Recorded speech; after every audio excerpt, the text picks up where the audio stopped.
YouTube stream and we're gonna get going.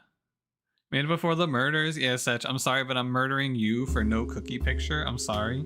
It's over. Your game dev professor didn't know what Slay the Spire is?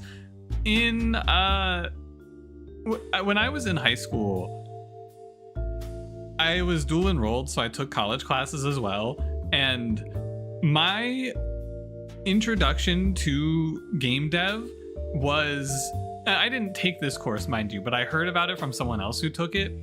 The guy who ran the CS course at the community college that I went to, he was like probably 70 or something like that, right? He was pretty old, and this was in like 2014, 2015. So he was like in his prime coding in like the 80s, talking about like punch cards and shit.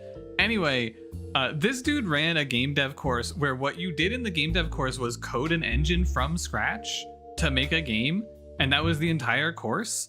And I didn't really realize how fucking crazy that was until I went back and I took like the course by the new guy, and it was just like, yeah, we're just gonna make some games in Unity and Unreal and learn the tools. That's super basic. It is kind of sick, to be honest with you. Just, okay guys, here's the semester. We're gonna make a game engine. Good luck. He was pretty baller.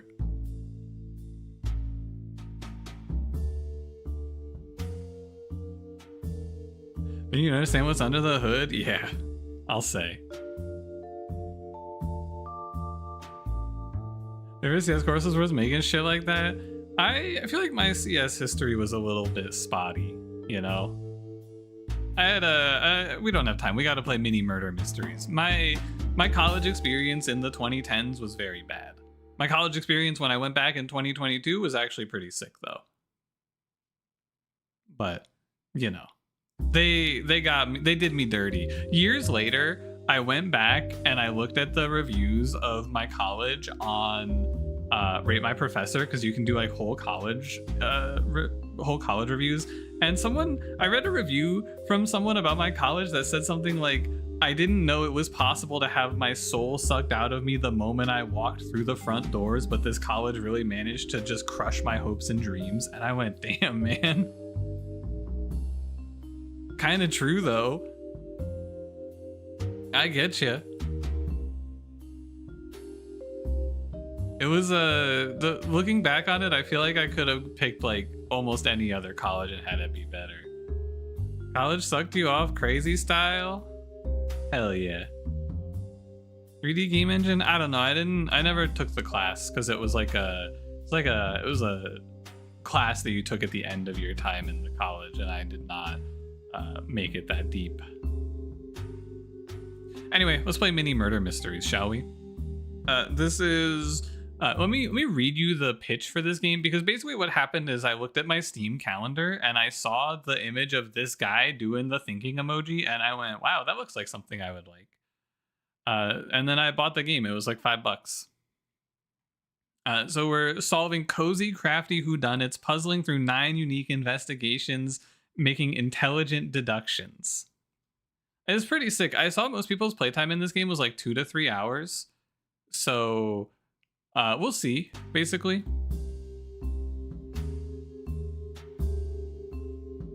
You're in grad school for basically no other reason than the opportunity was there. Dude, grad school seems sick, but it also seems very expensive. If grad school was free, I would be... Honestly, if college was free and I would just spend all my time taking courses because it's so cool. I actually thought about going back to get my master's, but I looked at the price and I was like, yeah, nah, I'm good. It'd be fun to get my master's, but like, it's expensive. Anyway, let's run it, shall we? How to play. Inspect objects and read statements to understand events and motives. Tap on keywords to add them to your deduction inventory. Why is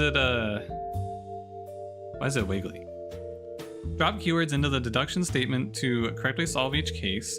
You need to determine what's relevant and what's merely coincidental. All right. If you had unlimited money to take in more electives, I love taking electives, man. I took, when I was I was in my final semester, I think it was, I took like a philosophy of death and dying course. That course was sick. It probably has no like application in terms of job and making money, but I liked the course a lot.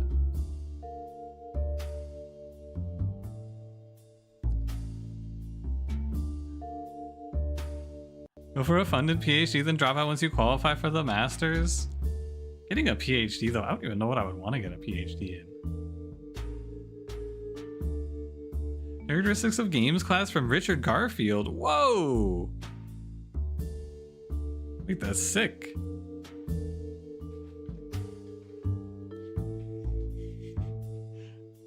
I can't believe that wasn't relevant for your accounting degree. Alright. Let's do the mystery, shall we?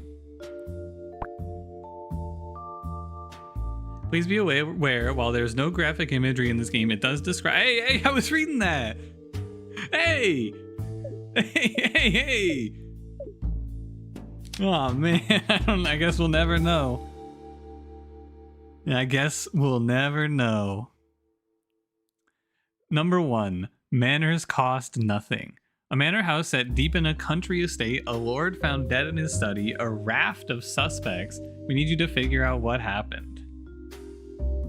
I love philosophy. I want to think for a living. Yeah, the Greeks, they had that shit made. You know what you could do if you were Greek? You could just fucking think. And then they'd like kill you with hemlock and shit. Kinda awesome. Rich guy pushing up daisies and a board chock full of evidence. Time to dig in and see what we're looking at here. Alright. Neck.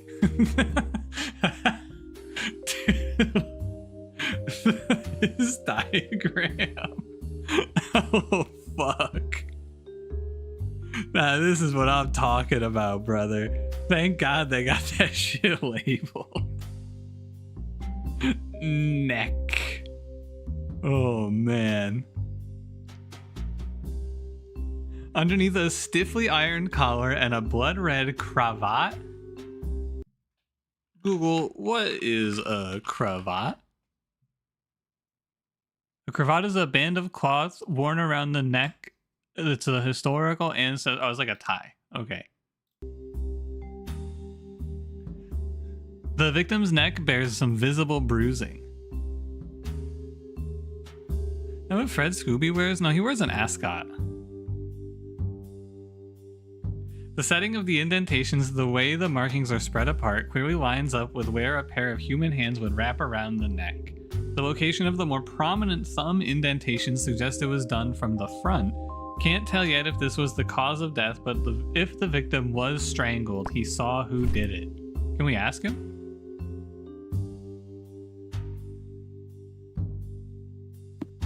Oh, what, Cot? You know. With everything you know on it being the detective. Fucking got his ass. Get poked, idiot. Alright. Face.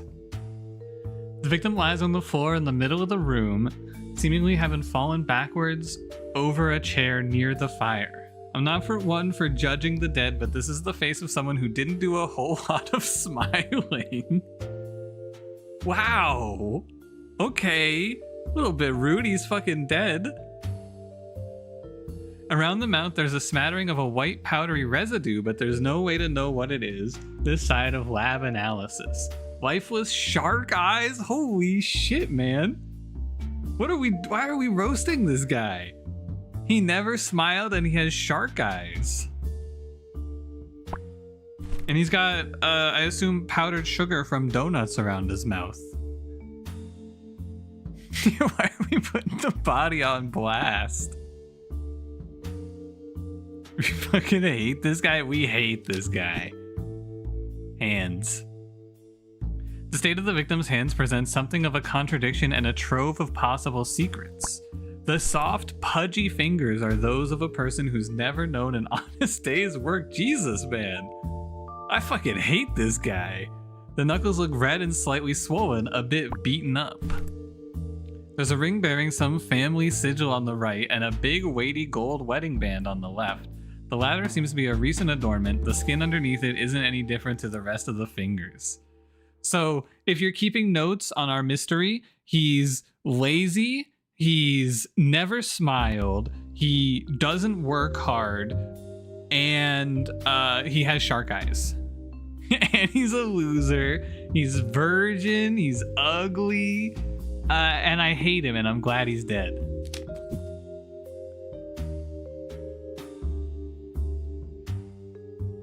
Eddie, as your friend more than your lawyer, I feel like I should flag that this change will not only seal Mallory as the heir to the manor, it'll mean James inherits effectively nothing upon your passing. Is that definitely what you want?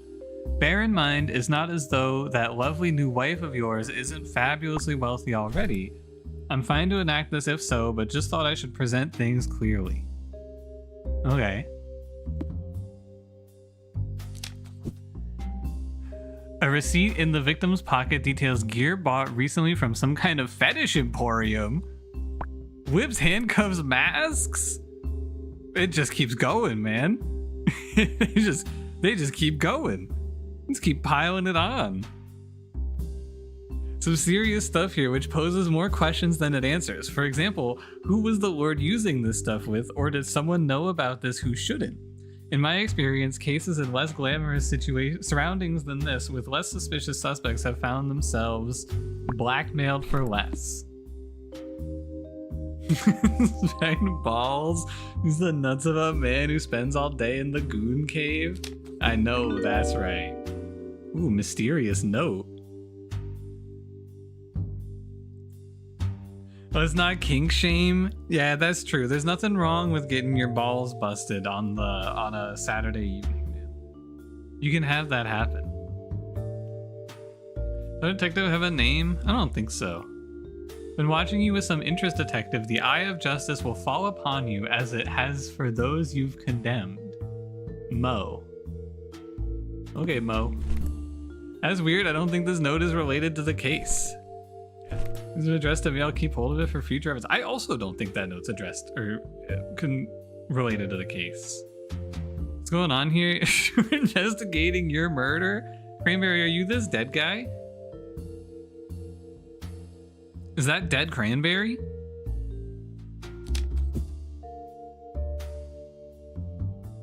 Burned letter. Bottom half of a handwritten letter, half burned and ink smeared, found inside the fireplace hearth. Think it's been hidden in there for a while. What I can make out of what's left reads, relentless punishment for nothing. He's already been poisoned against you, but there may be time to turn things around if you change your ways. The life of a lord doesn't need to be this hideous. Fail to do so and I will have to do something drastic. Sincerely, X. Can we just sign our letters with our names? From the neck diagram? All right, Cranberry, is this your neck? Is this where your neck is? Does this line up?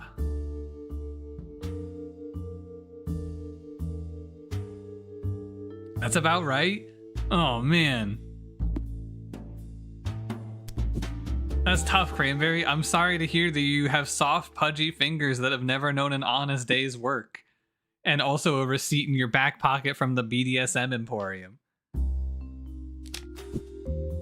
That's tough, man.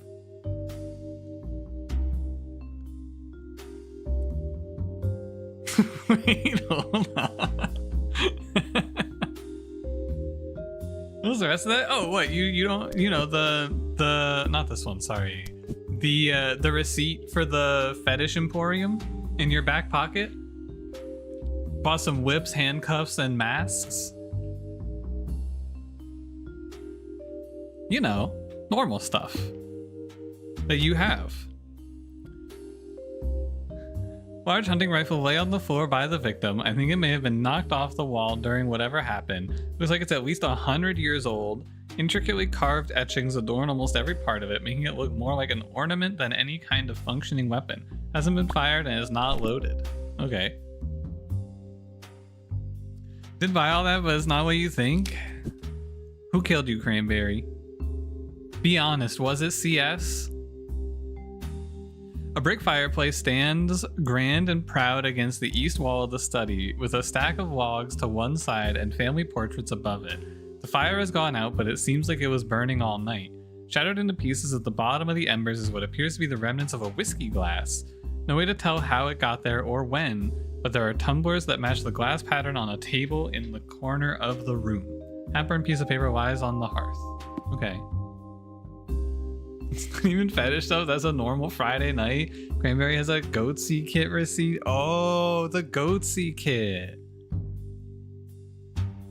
Made fun of him for not being able to suspend his disbelief and he fucking killed you? Oh.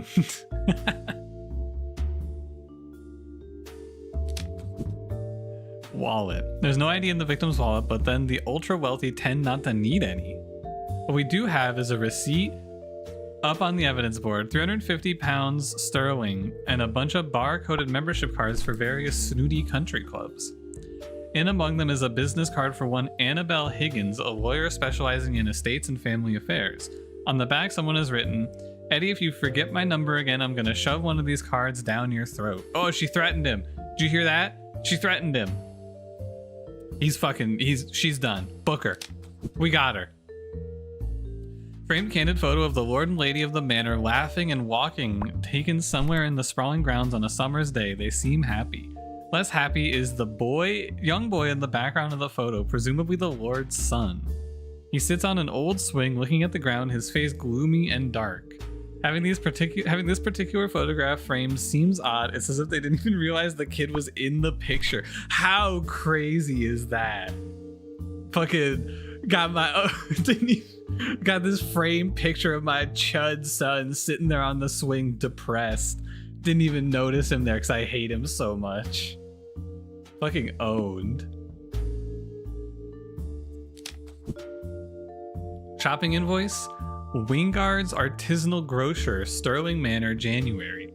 6 pork shoulders, 3 rotisserie chickens, 4 beef joints, 2 venison loins, seasonal vegetable hamper, cheese wheel selection, seasonal fruit selection, toiletry provisions, herbs, spices, oils, milk, bread, eggs, locally ground coffee, tea, subtotal 1,830 pounds. Google, what's that in real money? Pounds to dollars, please. 1,000, what was it? 1,830? Ooh, that's like $2,500. That's a lot of groceries, man.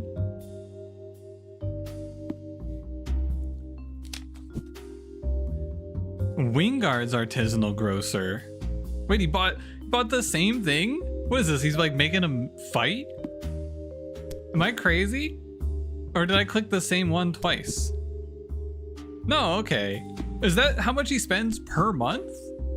January, February? Jeez. $2,500 a month on fucking pork shoulders. The Manor. A grand brick-built beast of a house, Mr. Beast. Surrounded by landscaped gardens and dense woodland beyond. It must be a couple hundred years old, but it's seen better days. It's one of those places where the money is tied up in the bricks, and the bricks are deteriorating. I guess if you were inheriting a place like this, you'd be best off selling it. Don't get me wrong, the place is impressive, but it's impractical in a way only very old buildings are. Now it's tainted with murder. Okay. We got some statements here to read through now. It seems super low. I don't really know how much all of that meat would cost.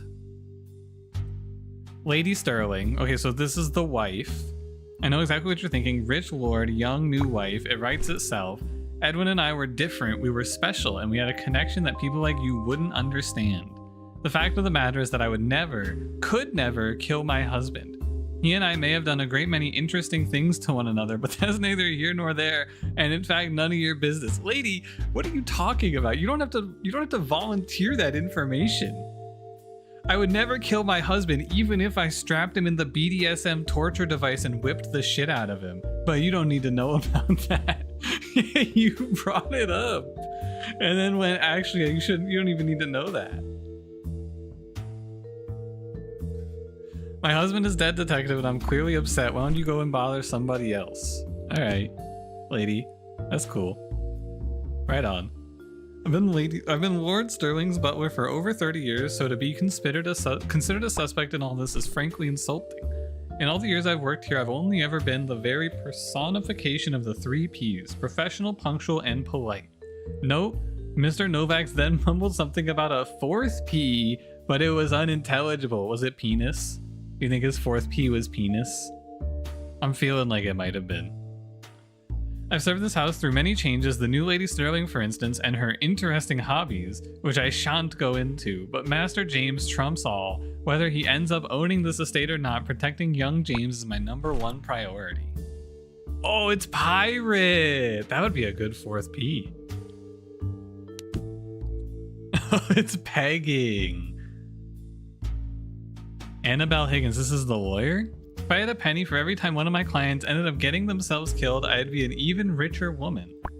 But then, that's what you get for exclusively dealing with old money types. The thing of it is, Edwin wasn't just a client, he was my friend and he had been since our school days, so no, of course I didn't kill him.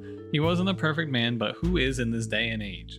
If it's useful to you, I have some letters that cover some recent updates to his will. Anything further and you'll need a warrant.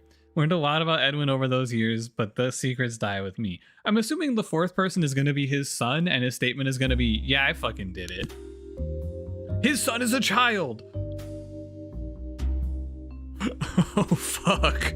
He is 11 years old. Uh-oh. My name is James Sterling and I'm 11 years old. I didn't kill my father and I don't know who did. This whole thing has been scary and very sad, but Alfred says everything's gonna be okay and I trust Alfred. Father's new wife, Lady Mallory, keeps saying she feels belittled by Alfred, but I don't know what that means and I don't know why she would have a problem with Alfred. He's only ever been really nice to me and people aren't always nice. Can I go now? The boy started rubbing his arm as though he was in some pain. Huh. Can I read the letter from his...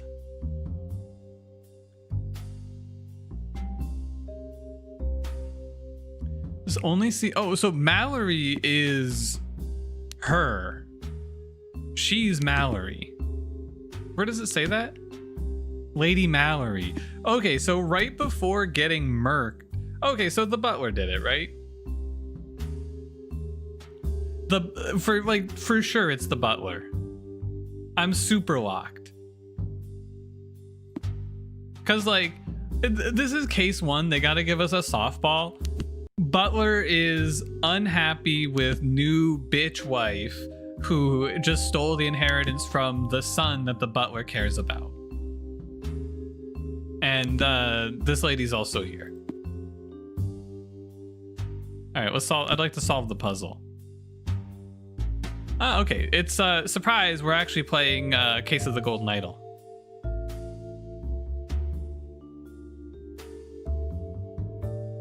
What is his name? I don't even know who's dead. Also, we're missing one. But we can only knew James wouldn't get any money because the letter hasn't, like, they haven't finalized the change in the will yet. I don't believe. Yeah, I think that is, he hasn't finalized it. I'm missing one word. I'm pretty sure. I'm not gonna drive myself crazy over it, actually. Is it in the case brief? Okay, this is the, okay. He was strangled by his butler to stop his lawyer from, like, how do you want to do this? It's like from stopping from changing the will is what I want to go with.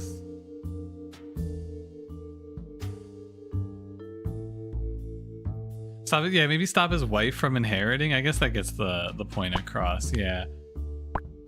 Wife from inheriting. I think they want, like, the manor.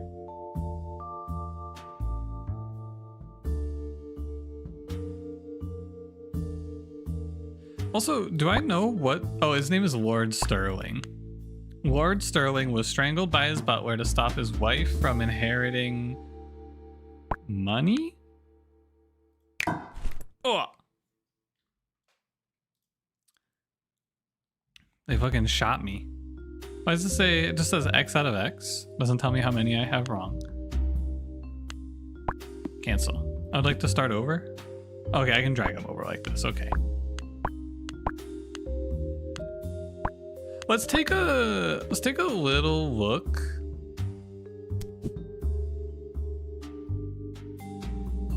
I want to look at soft pudgy fingers are those of someone who's never done honest day's work. His knuckles look red and slightly swollen, a bit beaten up. What do you think that means?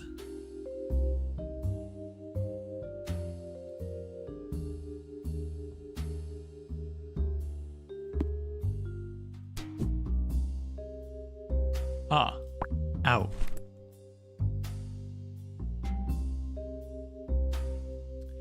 My place stands grand and proud against the east wall with a stack of logs to one side. Fire's gone out, but it seems like it was burning all night.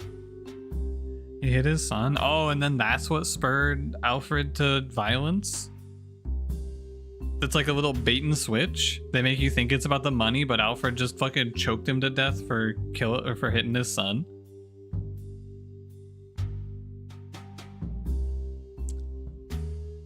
And he was drunk on whiskey. That might be the idea.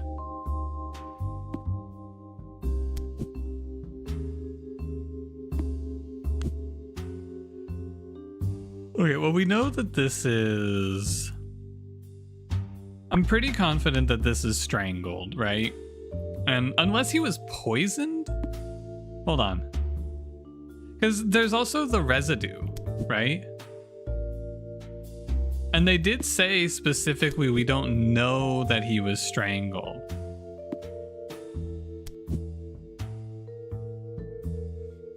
He has powdery residue. Can we figure out what the white powdery residue is?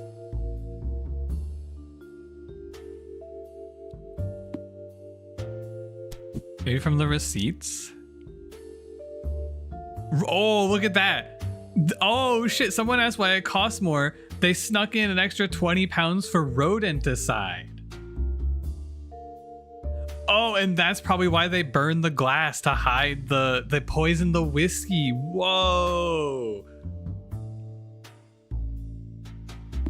They rat poisoned his bitch ass. He was not strangled. I got. He was poisoned, I'm thinking.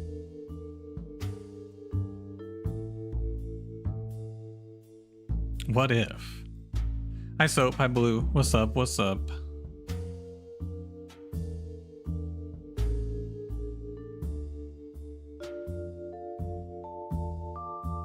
So it's probably to stop his son from getting beaten, and it's his butler? Holy shit, that's a really clean first case, I gotta say. That's a very impressive first impression.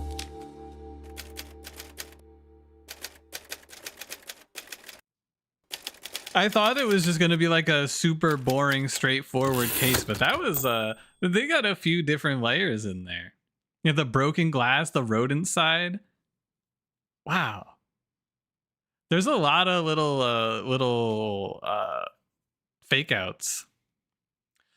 Lord Sterling was a nasty piece of work in the fatherhood department, routinely beating his son with no rhyme or reason. Strangle marks on the victim's neck looked pretty suspicious, but there was no evidence that showed the evidence showed that the Lord and Lady were no strangers to a bit of bedroom rough and tumble. Besides, the wife had no motive. She was already wealthy and seemed to genuinely love the guy. Rat poison is a sneaky addition to the shopping list, and a note from the butler threatening Lord Sterling over his behavior towards young James. Oh, I forgot about the note. Put Alfred Novak's clearly in the frame. May protected James from the further beatings, but he won't be able to do much else from a prison cell. That's the way it goes. Oh yeah, P for poison. I was pretty sure it was P for pirate. I was good with that one. I thought that was the one. What does this button do? Oh, it's like a recap? Ah. Okay. You're sure about pegging? Oh, but CS, he wouldn't. Would he have to? I don't think you call it pegging if you're like a guy. Hitting the mark. An everyday office parking lot. A corpse in the driver's seat. Evidence pointing every which way. Time to get to work. Big boring anonymous office building just like any other in the country. Except this one's got a dead guy parked out front. Just like every other one in the country. Alright, let's do witness statements first. We got Mike Blackwood. This is also weird. People don't just get shot in the parking lot here. That's not a thing that happens. You know, Mike Blackwood, I think that doesn't happen in a lot of places, actually. And yeah, I mean, look, Mark and I had a complicated relationship, but I would never shoot anybody over the odd falling out. If anything, you should be talking to Mark's underling, Kevin.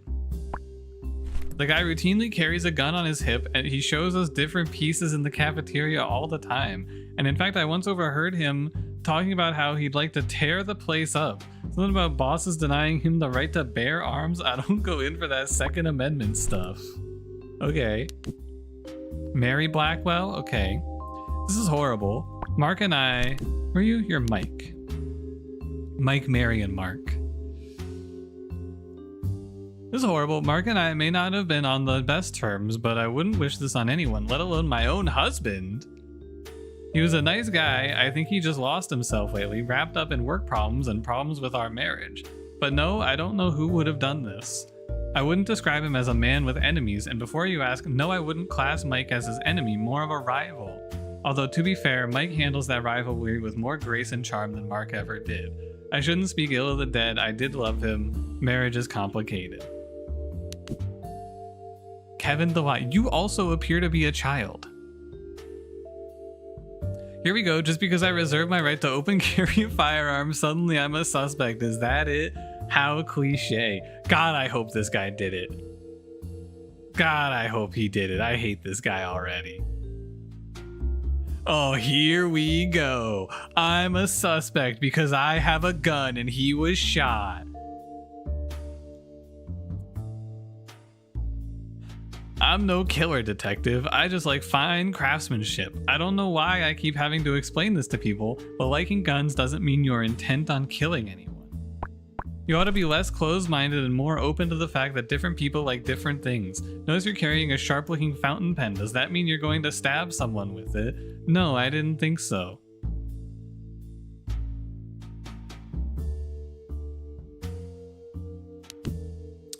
No comment.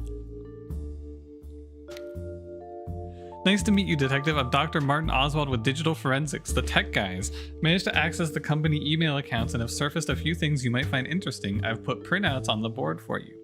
You can look through things yourself, but maybe one thing to note is a conversation done through an encrypted email address on the dark web. Uh-oh. In my experience, the people who work at these small companies are in each other's lives a bit too much. Things get a bit high school, if you know what I mean. Alright. There's only 3 people? Alright. Torso. That's where it is.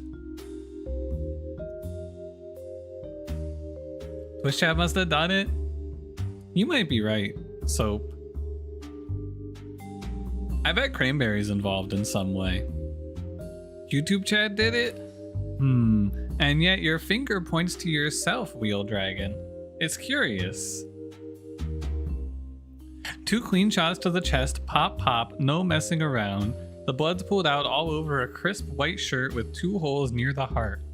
Whoever did this walked in front of the car while our victim parked up and fired in through the windshield. You can see from the outline on the glass that the first shot and the second shot almost overlap. Looks calm rather than panicked. I guess the poor guy would have looked his killer right in the eyes. Lots of looking your killer in the eyes.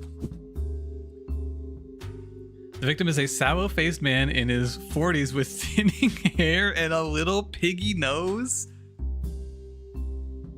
Come on, man. Why is every victim so fucking nerdy? Why do we hate everyone? He looks like that guy, you know the type, one of life's middlemen. Not the kind of face that's destined for greatness. Come on, man. In fact, he has the look of a man who thinks mustard is exotic and an overdue library book is dangerous. Come on, man. More than anything is the face of a man who hasn't slept in a while. I guess he can catch up on sleep now. Okay, quick recap. Sallow-faced, thinning hair, piggy nose, destined for no greatness, set to be a middle manager for life. Mustard is exotic and his library books are dangerous. You got all that? Or make sure you remember that. Backpack. Some lunch, sandwich, apples, chips, a few papers and pens, and not much else. Victim's phone was in here, but our guy's been through it already, and there are some relevant emails up on the board. Find that people don't often carry their deepest, most revealing secrets in their bags, unfortunately. That would make these cases too easy. I'm gonna do these linked ones last. Uh-oh. Back at it again, detective diving in without hesitation, jumping to conclusions without all the facts. How very you. M. That's me. There's a cryptic note addressed to me. I wonder what game someone's trying to play. Keep hold of this after we're done. Pamphlet. We found this in the trunk of the victim's car. It's a 4-page guide to accessing the using the dark web, entitled The Dark Web for Dimwits. You have thinning hair and you have trouble sleeping. Are you next? Surely not, Blue. Surely not. It walks the reader through the various steps of downloading a specific browser, setting up credentials and security, and how to find all the interesting stuff that the seedier sites on the internet has to offer. Makes for some pretty interesting reading. Guess times have changed down to your local library if this is the kind of thing they're dishing out these days. Pile of the usual glove compartment. Pile of the usual crap you'd expect to find in a glove compartment sits underneath, something you probably wouldn't. An envelope stuffed with cash. 2 neatly banded stacks of $100 bills, to be precise, in the region of $20,000. This isn't the kind of car you own if you routinely have that much cash on you. Seems like our victim carried way more than just his lunch money to work. Interesting. Hi Zips, hi Log, what's up, what's up? Big one. Hi Dallas, thank you for 66 months. Welcome back. What's good? The parking lot is gray, the office building is gray, the sky is gray. It's one of those places that doesn't inspire and excite so much as it instills a languid sense of woe. Whoa. The building itself is a shared space with a couple other companies in it, and the parking lot is set round the back, making it nice and secluded. Everyone's gone home now, leaving our victim alone in his beat-up ride. I mentioned this whole crime scene is distinctly gray. Alright, let's see the dark web emails. From M. Blackwood at it's itsoftcloud.com to M. Blackwell. Is it Blackwell and Blackwood? Dude, for the last time, stop telling people I stole the Fragos deal. They weren't your client, and even if they were, I wouldn't class this as stealing. All's fair in love and war, you know. Mike. Well, let me go look. Who do we have here again? Okay, so you're Mike Blackwood, and he was... Oh, Blackwood and Blackwell.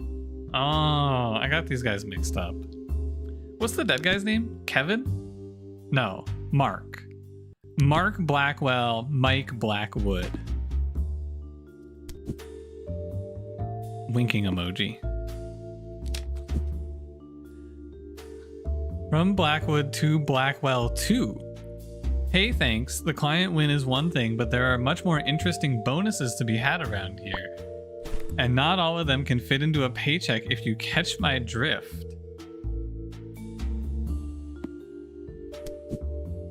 What's going on here, Mike? From M. Blackwell to... Oh, so this is from Mary. From Mary to Kevin. Kevin, I hope this finds you well. I just wanted to remind you that it's company policy not to allow people to brandish weapons on company property. We understand your enthusiasm for the gun in question, but there's a time and a place, and the office isn't either. You weren't hired to be the company's firearms expert. Mary. Mark, let's not get dramatic here. It was just a little peck after one too many Chardonnays. It was a mistake and it didn't mean anything. You and I have our problems to solve, you know this, but don't throw the baby out with the bathwater over one silly kiss. Uh-huh.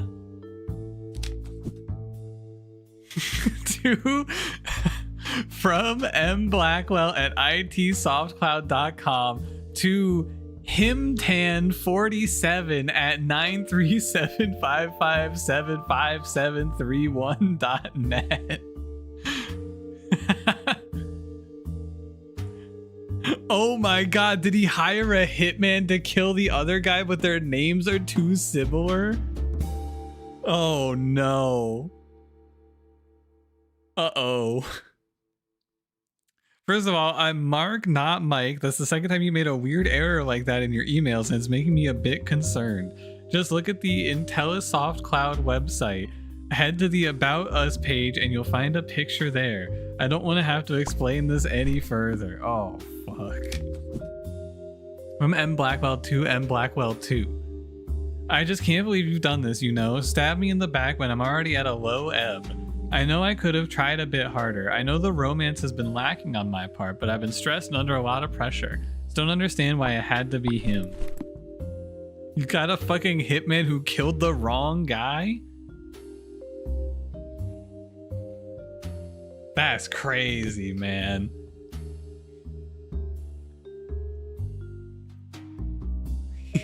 Oh my god, and the hitman is Himtan. He's got like reading dyslexia or something. Holy shit. He's got reading problems. Email the hitman from the work email. He owns the company, don't worry. Don't worry. Whereas he hired a killer with reading problems. Who is this guy? I think he's Mike. I've already forgotten who's who. So honestly, it's not the hitman's problem. Mark hired the hitman? Fuck, I would have killed the wrong guy too. Was shot by...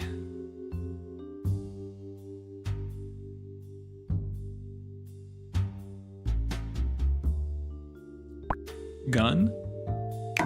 Damn.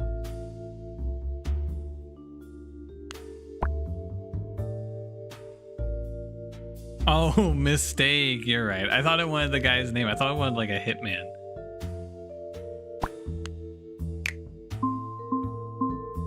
That's a pretty good one.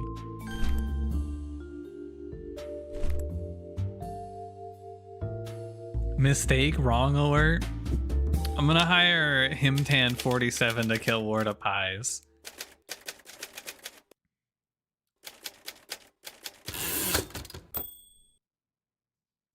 There's a lot going on at this company beyond day-to-day business, affairs, office rivalries, and long-time grudges. First off, let's rule out Kevin. Sure, he's a bit of an odd fish, but being a gun nut doesn't make you a killer, it just makes you a nut. Now to business, it seems like Mark wanted to put Mike 6 feet under, and for more than one reason, a business deal that probably should have gone Mark's way and a burgeoning affair with his wife Mary both make for a nice robust motive. If you want something done right, do it yourself. That's a lesson Mark learned the hard way when he hired a hitman who couldn't read too good and found a picture of the wrong guy on the company website. Oh, whoops. Oopsie. That case was a little bit... there weren't enough people in that case, you know? There were only 3 people, and obviously it's not Kevin. Number 3, dealt face down. Exclusive penthouse card game, a body on the sidewalk below, suspects with world-class poker faces. On your death at a fancy poker game, huh? Guess the stakes were too high for somebody here. Can we not crack jokes at the murder scene, man? I want to start with my letter from M. The bigger they are, the harder they fall. Maybe we ought to put that theory to a test on a certain high-flying sleuth, all in good time. God forbid a guy solve a few murders.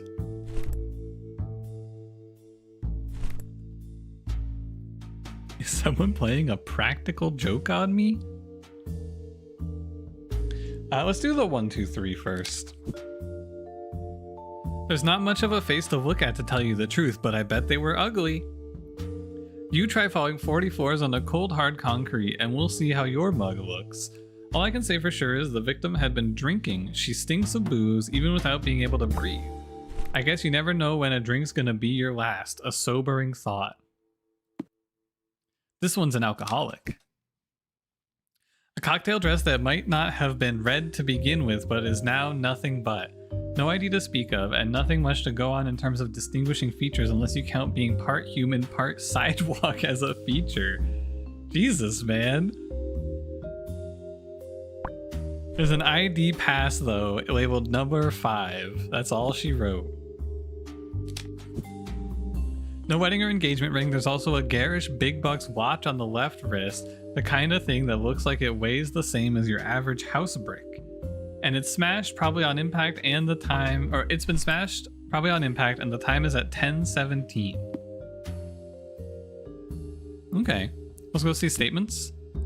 Grayson Matthews. I've been coming to this place for years and it's always been such a safe space. Quiet, peaceful, just friendly poker games with some high-flying people, you know? The women here tonight kind of threw that vibe off somewhat. Obviously it's tragic what happened to Verity, but I'd look at Jeanette if I were you. She more or less threatened Verity, something about them being old school enemies. I wasn't really following, I just focused on the cards. You can never be too focused on your cards. Bad things happen if you don't pay attention. Uh-huh.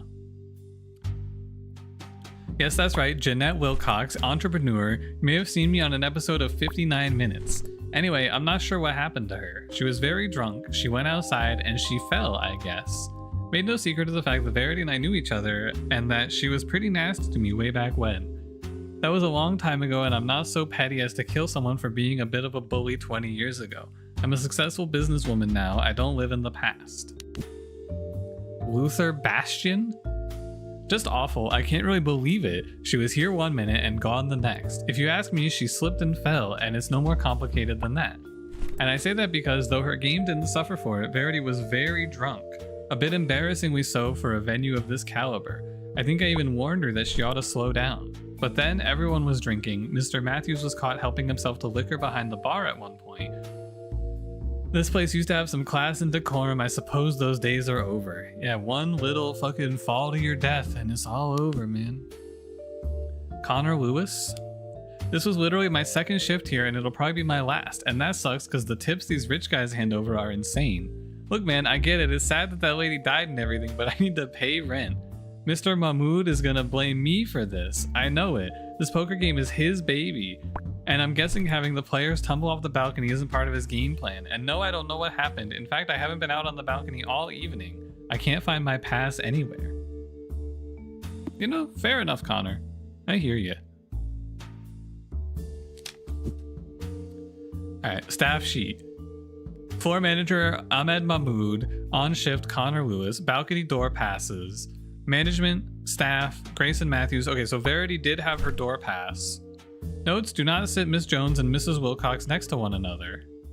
Okay, good. Mr. Bastian likes to sit with his back to the balcony. Okay. No dealer, the guests would like to deal themselves tonight. Okay, sure. Connor passed number 5. He's passed number 3? It would seem. Cards. A pile of cards lay strewn across the table, untouched from the moment the game ended. Presumably that was when they realized our victim hadn't returned to the table in a while. I've never liked poker. It gives people the occasion and the opportunity to sully people they wouldn't normally. Brings out the worst in people. Now chess, that's a game for the old gray matter. What the fuck is this guy talking about? Oh, bully, it's bully, you're right. What did I say? I don't even know what word I said. You need to bully people they wouldn't normally. Sully, Why did the detective start talking about chess? Burst into the room, slamming 2 double doors open, dramatically pouring light into the dim room. I did it, it was me, I admit it, I'll come clean, I murdered them. Hi, Pun Pun. I'm sorry, but actually so far it hasn't been you in either of the last 2 cases. Maybe you pushed this lady off the balcony though. Yeah, a lot of people are admitting the murder. Is there a square over our hand? Oh, that's the fucking cursor. It's like, oh shit, what is that? 4 piles of chips sit at the abandoned table. No way to tell where Jeanette, Luther, Grayson, and Verity were sitting just from looking at it, but the player on the left was on a winning streak. There's a handwritten note next to one of the stacks. Okay. Cool. The penthouse. An apartment with the vibe of a high-rent hotel suite. There's a bar, a lounge area, and the biggest, fanciest bathroom you've ever seen.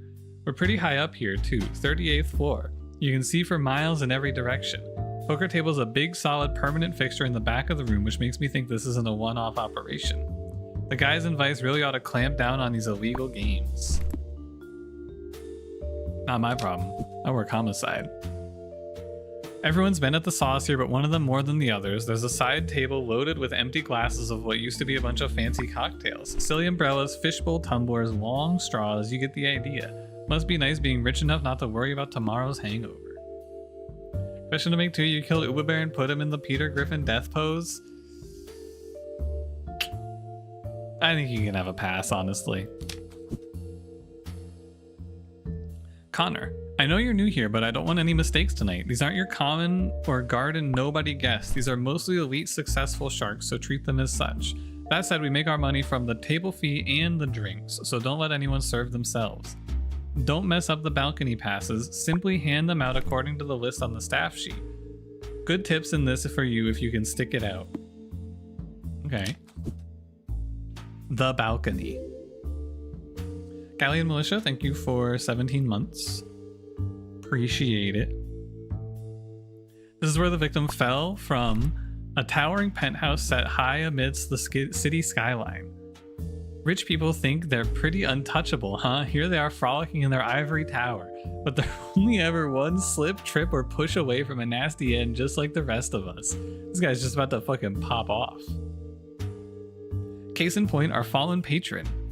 The team down on the sidewalk says it's not a pretty sight, and I believe them.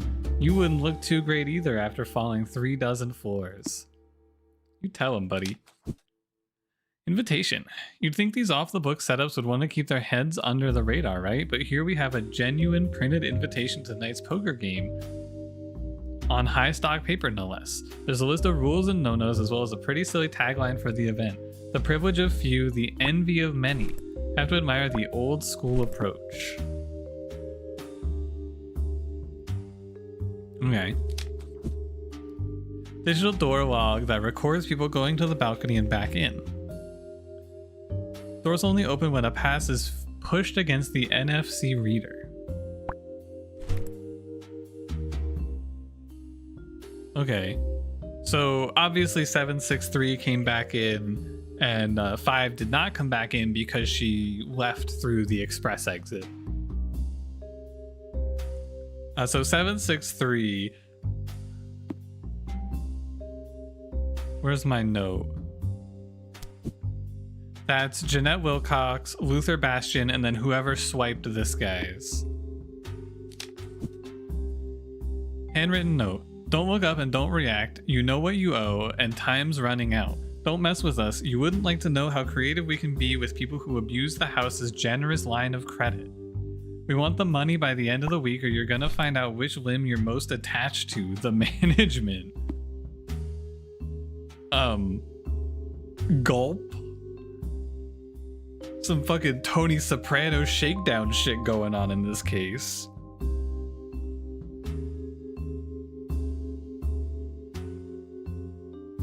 And that's it. That's all the information.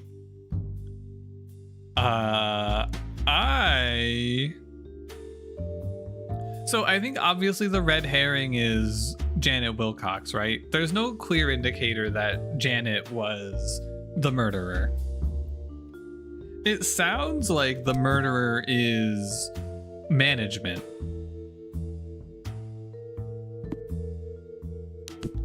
Mr. Bastian likes to sit with his back to the door, helping us up to the liquor behind the bar at one point. I'm looking for, I swear someone said they were on a winning streak. It was Set and Verity. What's going to be? Wasn't it like she was fucking sloshed, but she was still winning?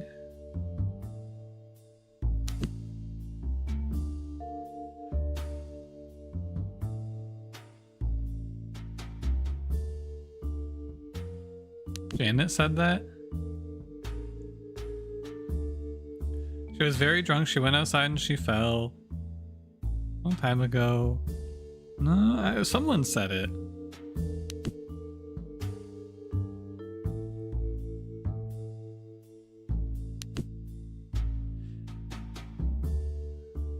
Though her game, I say that because though her game didn't suffer for it, Verity was very drunk. Okay. Where's the picture of the seating chart?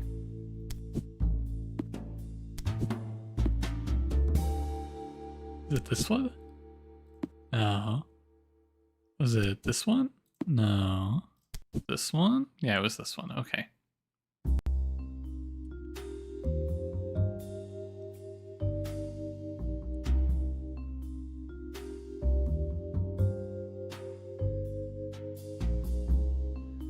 Huh. So I guess you gotta assume that the person who came in last killed her, right? That's what I would guess, anyway. And the person who came in last is whoever stole the 3 badge. So 7 goes out. That's Janet, right? 7 goes out, and they fucking hash it out or whatever. And also, whoever has 3 is out there working at the same time. They go out together. And then number 6 is who is number 6? As Luther. Which would lead you to believe that what? It's got to be either management or Grayson.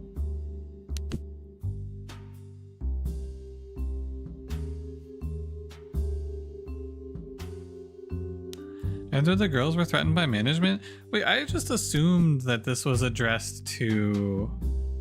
Oh. I assumed this was addressed to the victim, but this could be anyone. You're right. So, okay, so we can figure out from this who was losing, right? Oh, okay. So this, whoever's sitting here was losing and had to make a, but like, what the fuck is he gonna do? What is the idea? I'm gonna kill her and then, I don't know. What's the motive? It's definitely this guy, right? Because he's pointing fingers at someone else. And he's like bringing up old bullshit.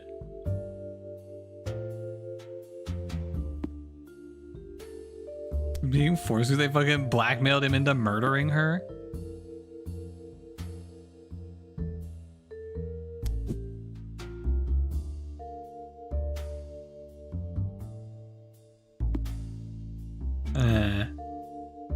Oh, and you know what? Mr. Matthews was caught helping himself to liquor behind the bar, but he wasn't. He was probably actually stealing the ID badge. That's when that happened, I bet. And then the fall, didn't she had a broken watch that was like... broken watch that was like... 1017? Yeah, and obviously, okay, so very, very obviously number 3. Okay, so I guess we're supposed to solve the case here. Because I think we have a good enough understanding that Grayson, I think that's his name, right? Grayson Matthews. I think we're supposed to take Grayson Matthews pushed Verity because she was winning too much money. Winning too many hands.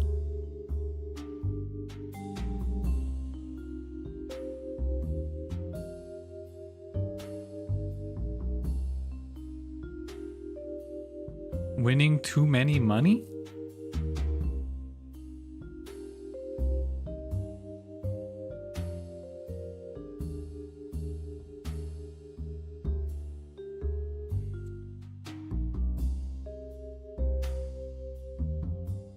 Winning all the money?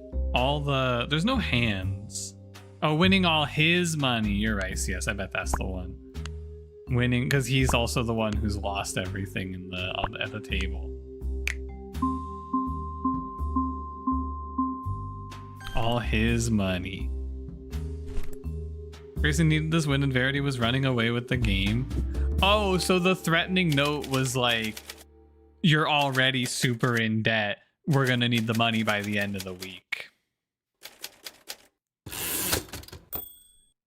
But like, what did he do? He just did it out of rage? Verity Jones was pushed from a balcony on the 38th floor, which doesn't make for a very pretty scene down at ground level. I guess what goes up must come down, even high rollers. Verity and Jeanette may have had long-standing beef, but enacting revenge in such a showy way would be too crude, too obvious. As always, the devil's in the details, like a note slipped to Grayson Matthews pressing urgency over his gambling debts.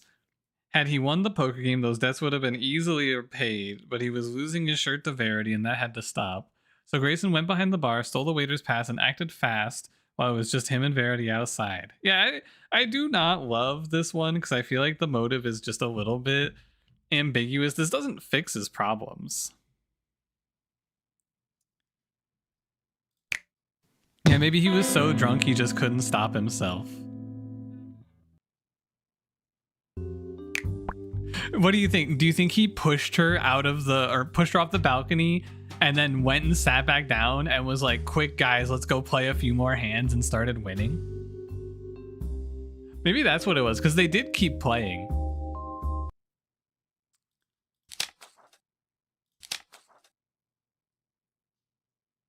It doesn't. I can't go back and look at the case again. Interesting.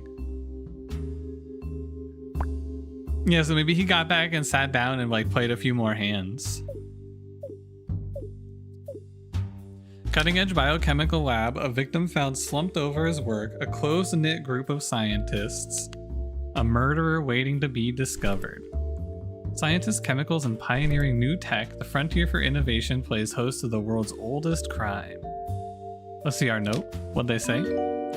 Detective, I wonder if you ever stop to think about the effects your conclusions have had on other people. Your haste creates ripples that stretch far and wide. Are they implying that we're like getting all of these wrong? Are they trying to imply that like that's not what happened and we just fucking suck?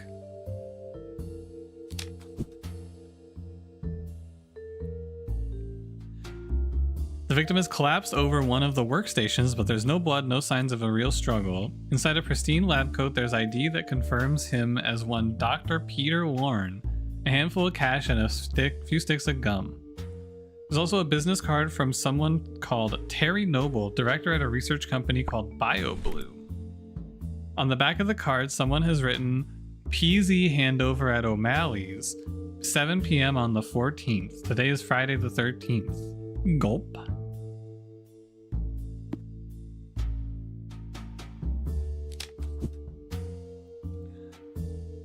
We have here one of the most stereotypical looking scientists I've ever seen. Aw, shit. This guy's got a face. Time to rip him to shreds. Crazy hair and crazier eyes. 2-day stubble and baggy eyes suggest he'd been working every hour that God gave him and then some. There's a small bump on the top right of his forehead, but I think that's just from where it hit the work surface as he collapsed. Anything else about this stupid nerd? This guy needed to cut his nails. Okay. Sure, man. Moreover, his hands are covered in small bite marks. I don't think I need to do a suspect lineup to figure out this is the work of the caged rats in the lab. They always say don't bite the hand feeding you, but I guess that goes out of the window if the hand is also testing chemical solutions on you. Dude, the rats got his ass. Remember that Cranberry did it yet? I think right now I was thinking it might have been Pun Pun, actually.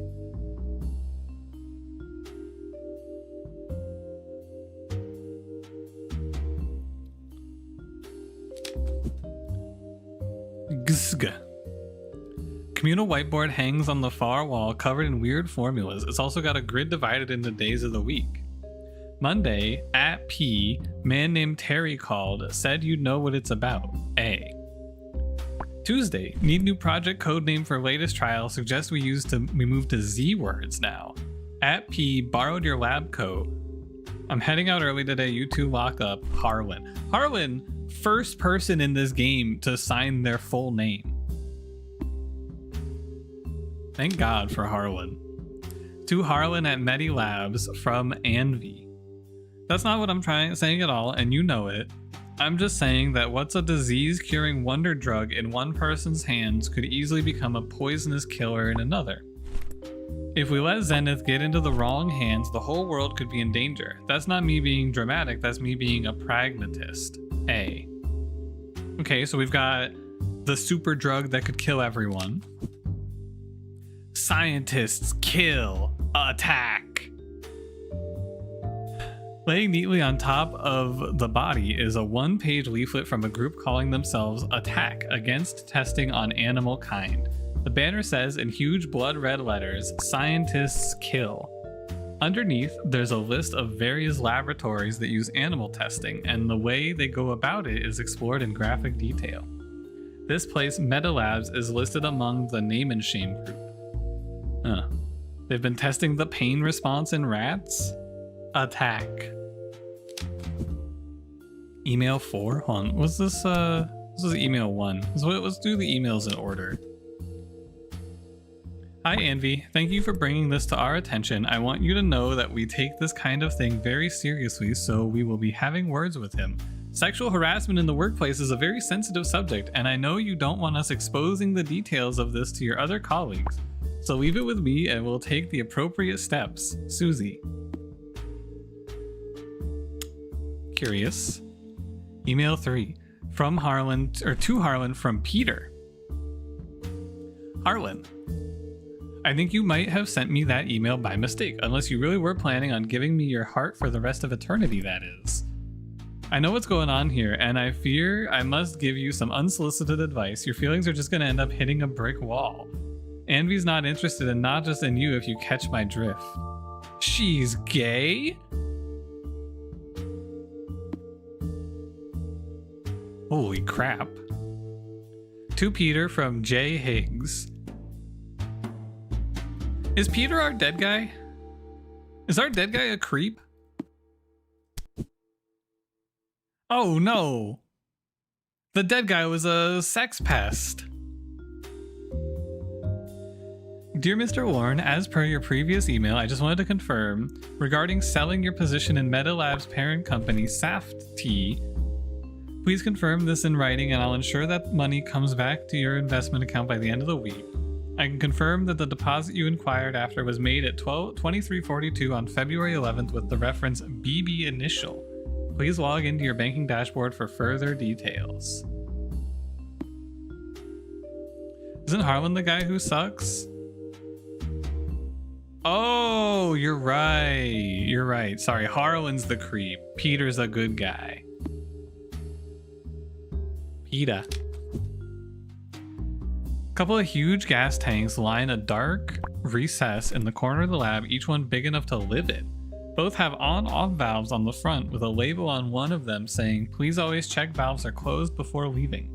A note written in marker pen above the label says, loose valve. Each tank has a gauge showing how full or empty it is. The one marked NO2 looks to be empty.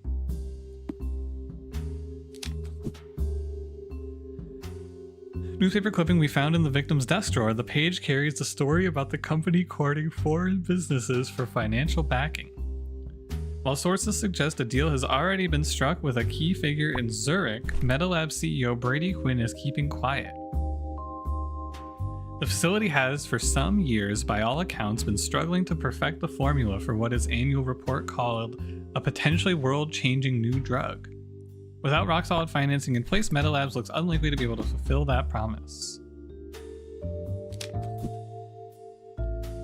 Rat.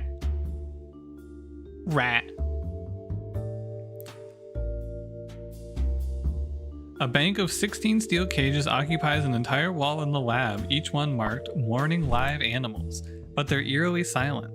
Crammed inside is what appears to be in the region of 40 or 50 lab rats, all stone dead? 50 dead rats? Pristine white and vacuum sealed, this lab is not your usual working environment. A billion vials of acid and chemical unknowns line the entire wall, with beakers full of brightly colored substances, all labeled with names I don't recognize. On the west wall, there are a couple of big silver tanks, each one the size of a car stood on its end. There's a single skylight on the ceiling which is open. On the east wall, there's a built-in row of animal cages, mice and rats all dead. Okay, so we got Dr. Anvi Patel. Sure, this wasn't just an accident. MetaLabs is a place of science, not violence, and Peter was a well-respected colleague. He was well-liked by everyone. And no, I'm afraid I can't really go into detail on what we're working on. We're all under NDA for one thing, but moreover, the nature of our work is highly secretive. It's important. And that means what goes on here absolutely has to stay within these walls. All I'll say is this: if we achieve what we're trying to achieve, it could very well change the world. It's a shame Peter won't be here to see that. Dr. Harlan. Okay, this guy is the creep. Dr. Lorne, Peter, he was one of the greats. His mind worked in brilliant ways, but he was also a bit of a scattershot at times. Are you sure he didn't just have some kind of accident or a heart attack? As for your question about who was the last person here yesterday, I'm honestly not sure. When we're all wrapped up in our work, it's hard to see the wood for the trees. Know that Anvi was the first in this morning. She discovered the body.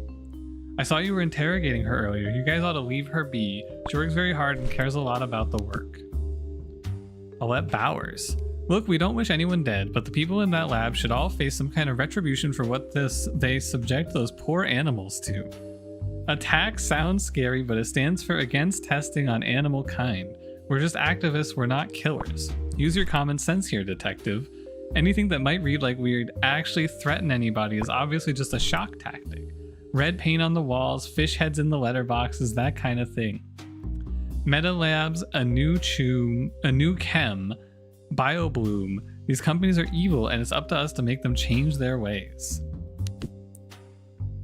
Dr. Oswald? Oh, it's the digital forensics guy again.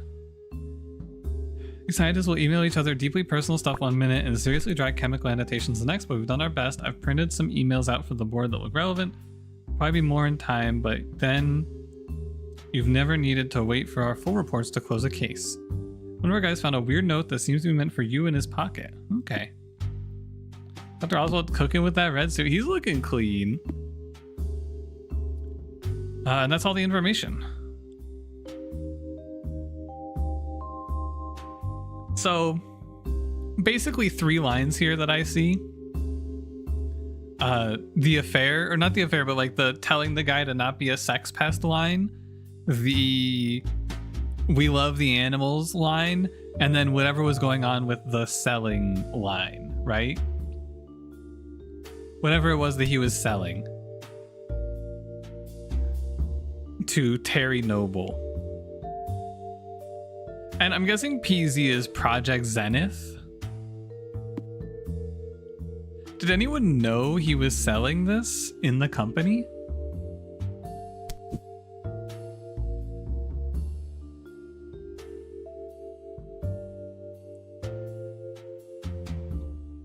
It seems like Peter was gonna ditch the company, right?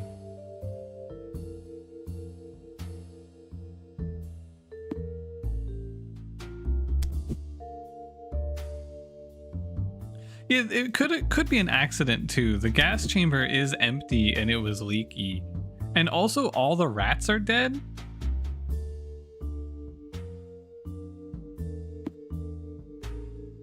It's like obviously he died from the leaky canister, right?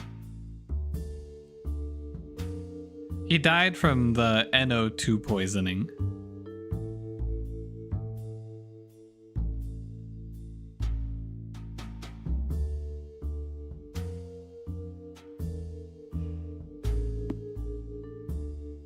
The deposit? Deposit you inquired after was made at 23:42 on February 11th with the reference BB initial. Okay, so yeah, he was definitely getting poached to go work for BioBloom or selling them their Project Zenith for sure. Oh, you're right. The dead rats definitely are there just to clear attack, who I already didn't think did it. But yeah, you're so right. The dead rats are to show us that attack didn't do it. So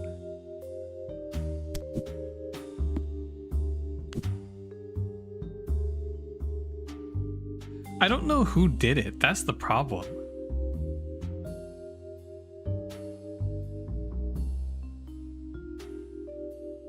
It's definitely he was overselling Project Zenith to BioBloom.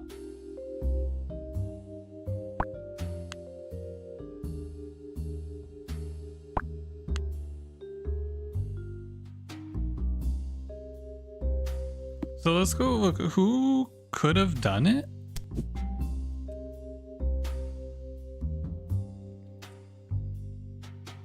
As I get in the wrong hands, the whole world could be in danger. That's not me being dramatic, that's me being a pragmatist. So it's gotta be Envy, right? Because who else would we have that even has a motive? Harlan clearly doesn't care. She used... Am I crazy? Is it? She used poisonous gas?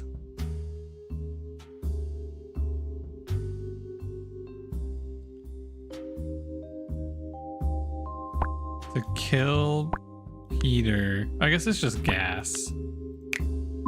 Yeah, okay.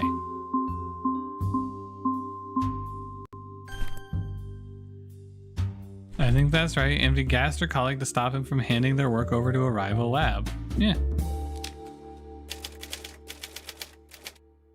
Well, Harlan's unrequited infatuation with Envy had made its way all the way to HR. I think that had much to do with murder, even if Peter had stumbled into the situation by a stroke of fate or an erroneous stroke of keyboard keys. Likewise, the animal rights activists don't fit the bill. They're no stranger to shocking stunts, but if you don't want to kill animals, you probably don't want to kill people either. That was Envy, whose main priority was to keep Project Zenith from falling into the wrong hands. Peter was pretty close to selling the formula to a rival lab. Late night in the office and an unscrewed gas tap put an abrupt end to that. GG.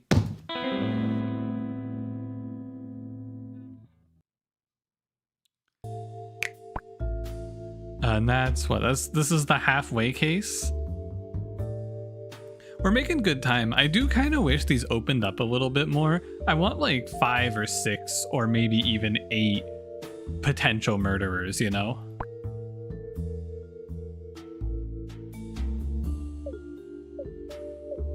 Early checkout. A seedy motel on the outskirts of town. A guest found dead in the shower. A simple accident or something more sinister. It's hot as hell and half as nice, the perfect setup for a sticky situation. Don't exactly get salt of the earth types at motels like this. What you got for me, M? Another hot mess you've walked into here, detective. You know you could wait a while until you have all the facts before you go running in all guns blazing.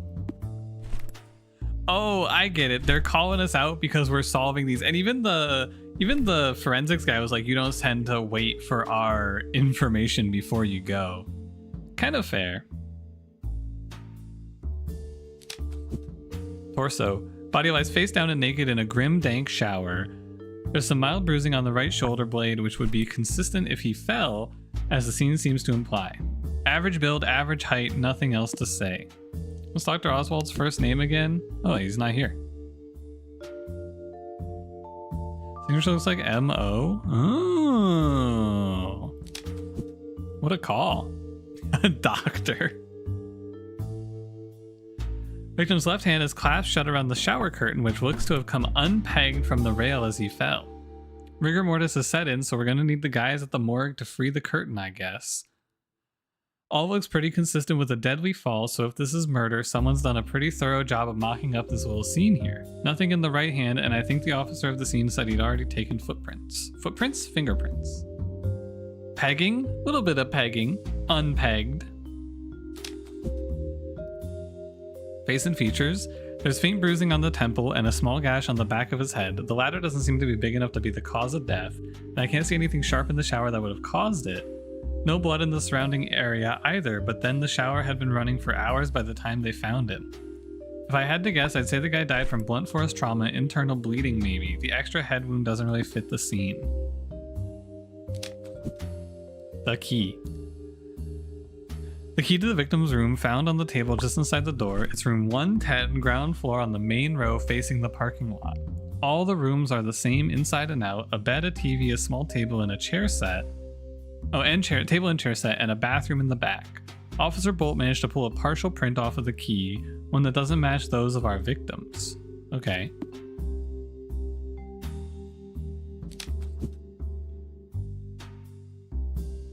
The victim's wallet IDs him as one Lewis Saunders, 38 years old. The officer on the scene retrieved this from Sonia Ferrara, a sex worker who plies her trade here. She claims not to have robbed the guy, insisting instead she just found the wallet on the floor outside. Make of that what you will. There's nothing else in the wallet worth a damn unless you count a years-old condom. Damn! Come on, man. You could have just said a condom. Motel ledger. A lot of names in here, but they all seem phony to me. Half the guests in the book are dead presidents. Even Tony the truck driver pops up a bunch of times, despite the fact that he sleeps in his cab outside. Combine that with the surplus of available rooms as suggested by the number of keys in the lobby, and I'd say Marta the manager is falsifying her records and is possibly laundering money. Okay. Officer Bolt's taken these prints from the people out in the lot. Cool. I think one of these games would just go all out on the final puzzle and 15 suspects and the word bank is like 3 full sentences. It would be pretty sick, CS, yeah. I think it would be cool to make a game like this. This place is a real cockroach kingdom. The kind of place you only stay at if life's really pushed you into it. Or if you're just the right kind of lowlife, I guess. The rooms are arranged in a horseshoe shape around the forecourt with a stairwell at either end to access the ones on the second floor. The lobby's bolted onto the left-hand side as you look at the doors. Not for nothing, it's sweltering out here. You can almost smell the asphalt melting even at this hour. There's an ancient-looking icebox nestled into the corner of the lot where the front row of doors meets the one on the left. A stack of buckets is piled up next to it. Big old thing, taller than me. Empty too, which perhaps isn't surprising considering how hot it is. It's difficult to see in this light, but on one side there's a small dent and a splotch of what could be blood. Could be rust.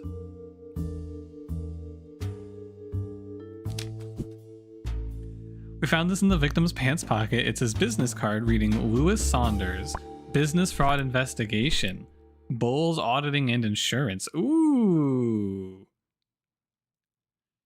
He was checking to see if they were doing money laundering? Okay. Front desk. The lobby smells like damp, badly masked with what the fuck? The lobby smells like damp. Strange. Badly masked with car air fresheners. Plastic plants flank the room while murky wallpaper peels on top of them. A blinking strip light buzzes overhead. The front desk is protected by an inch of bulletproof glass, which I guess paints a pretty clear picture of the clientele. There's shelving on the wall behind it with room keys on hooks, a lot of keys, not many occupied rooms.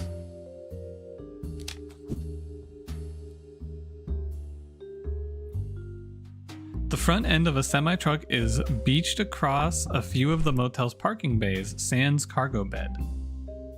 It's one of only a handful of vehicles out here, and it's sitting adjacent to the front row of rooms.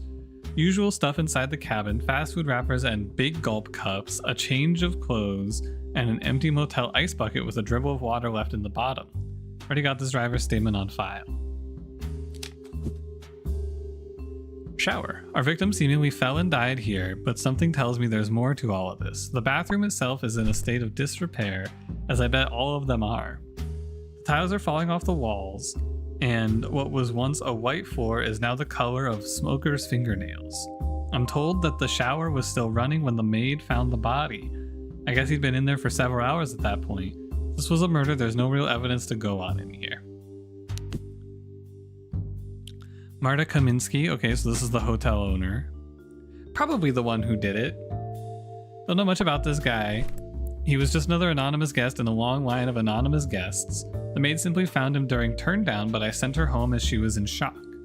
Look, I get it, this is a one-star motel, not the Ritz, but that doesn't mean it's a hotbed of murder.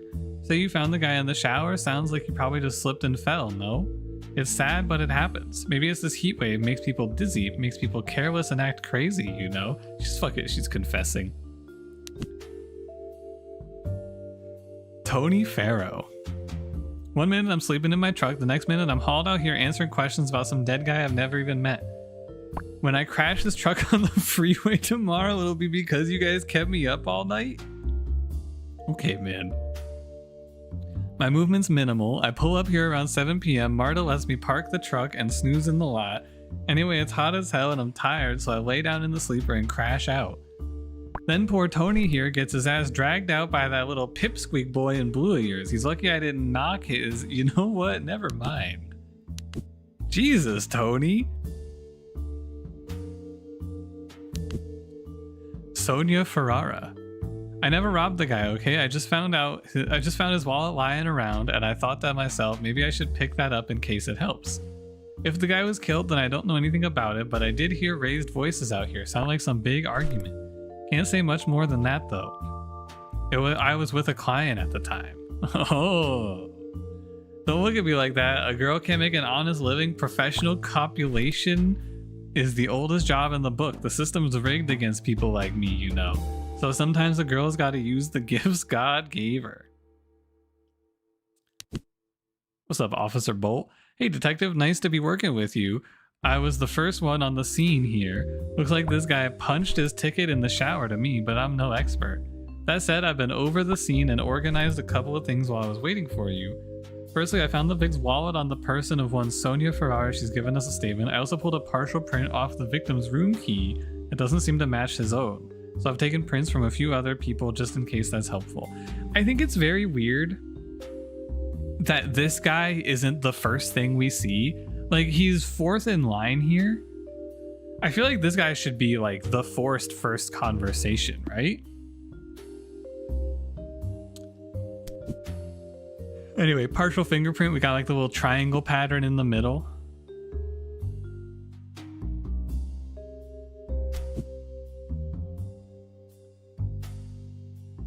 So it's... I assume it's this lady, right? Actually, wait, is it Tony?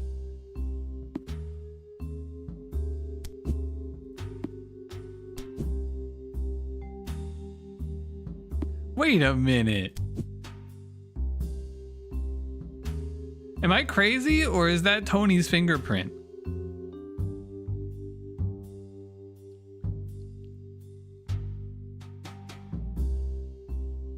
What the hell, Tony?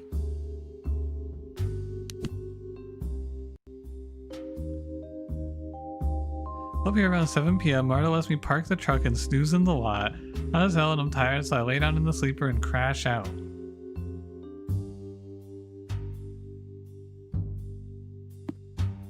Huh.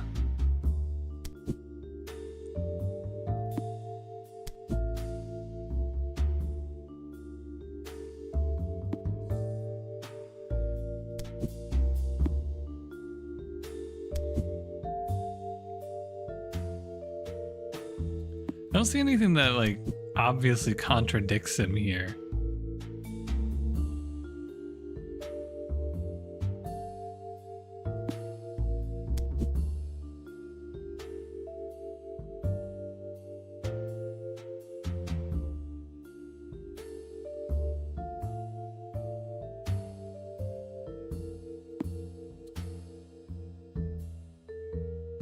Where's that icebox?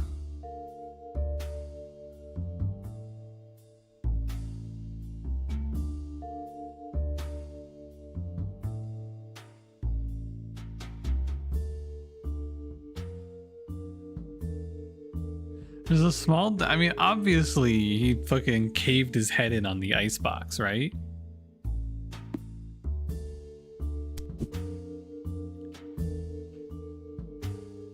Faint bruising on the temple and a small gash on the back of his head. What is the... He died from blunt force trauma? Did Tony hit him with his truck?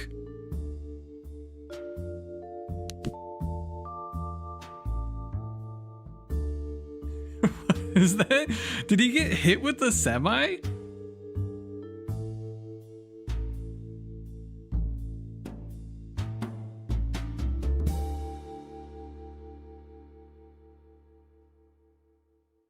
Up here around 7 p.m.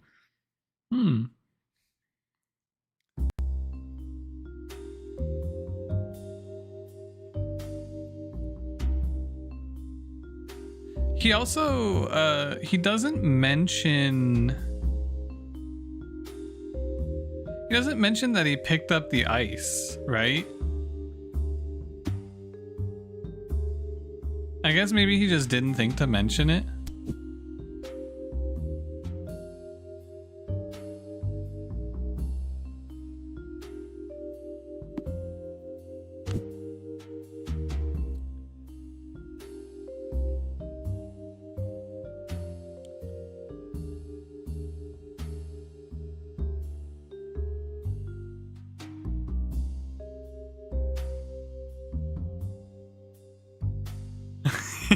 Guy with a truck then camping out.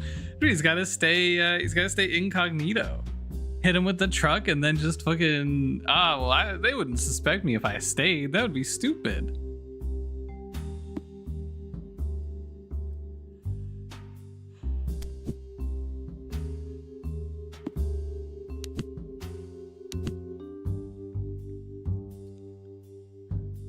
These voices sound like some big argument.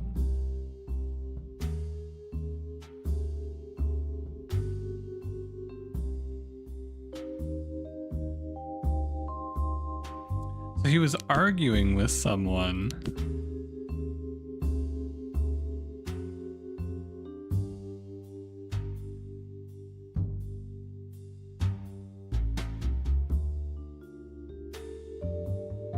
I'm feeling it makes people dizzy, makes people careless and act crazy. And Tony has the room key.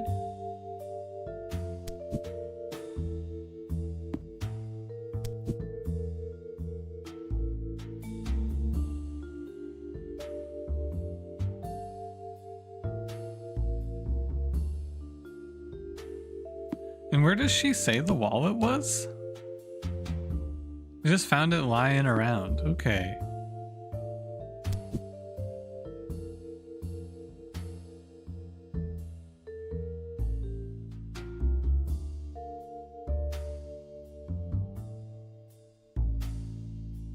Okay.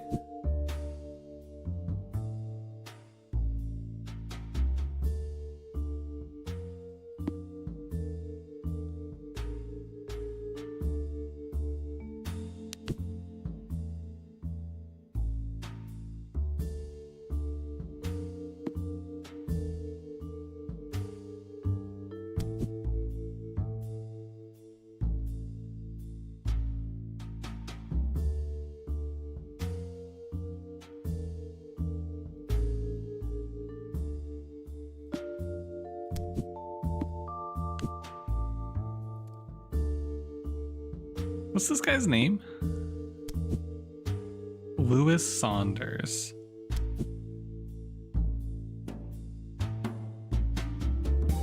Business fraud investigation, Bowles auditing and insurance.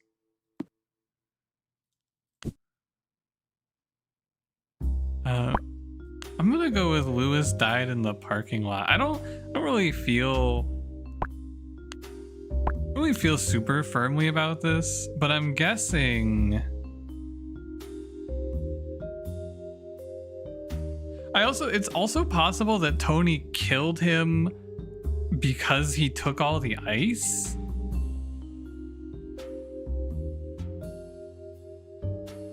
He's like really hot and angry, and that's what the argument was over. They were arguing over the ice.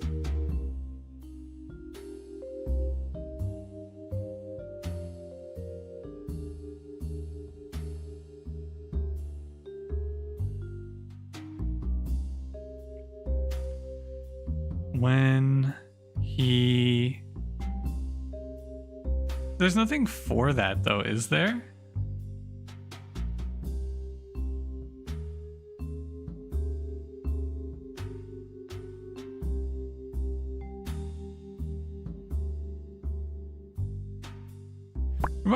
Let's try when Tony.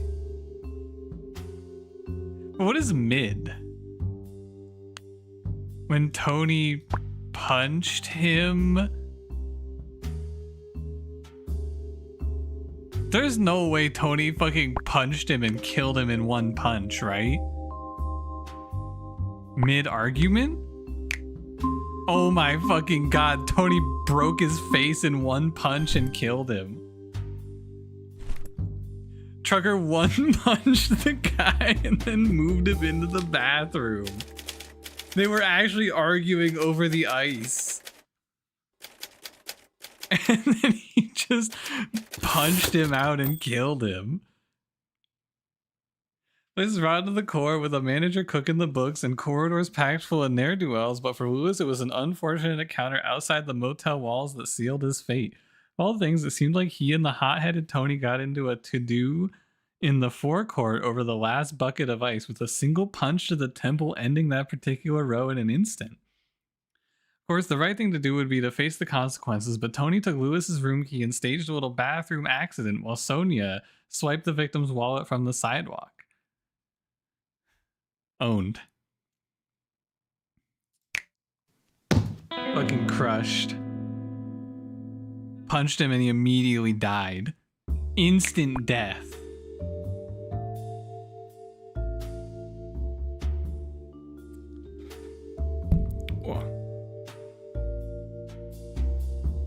Let's watch my incremental game cover. Do you think Klepon is a snack? I think he's actually a guy.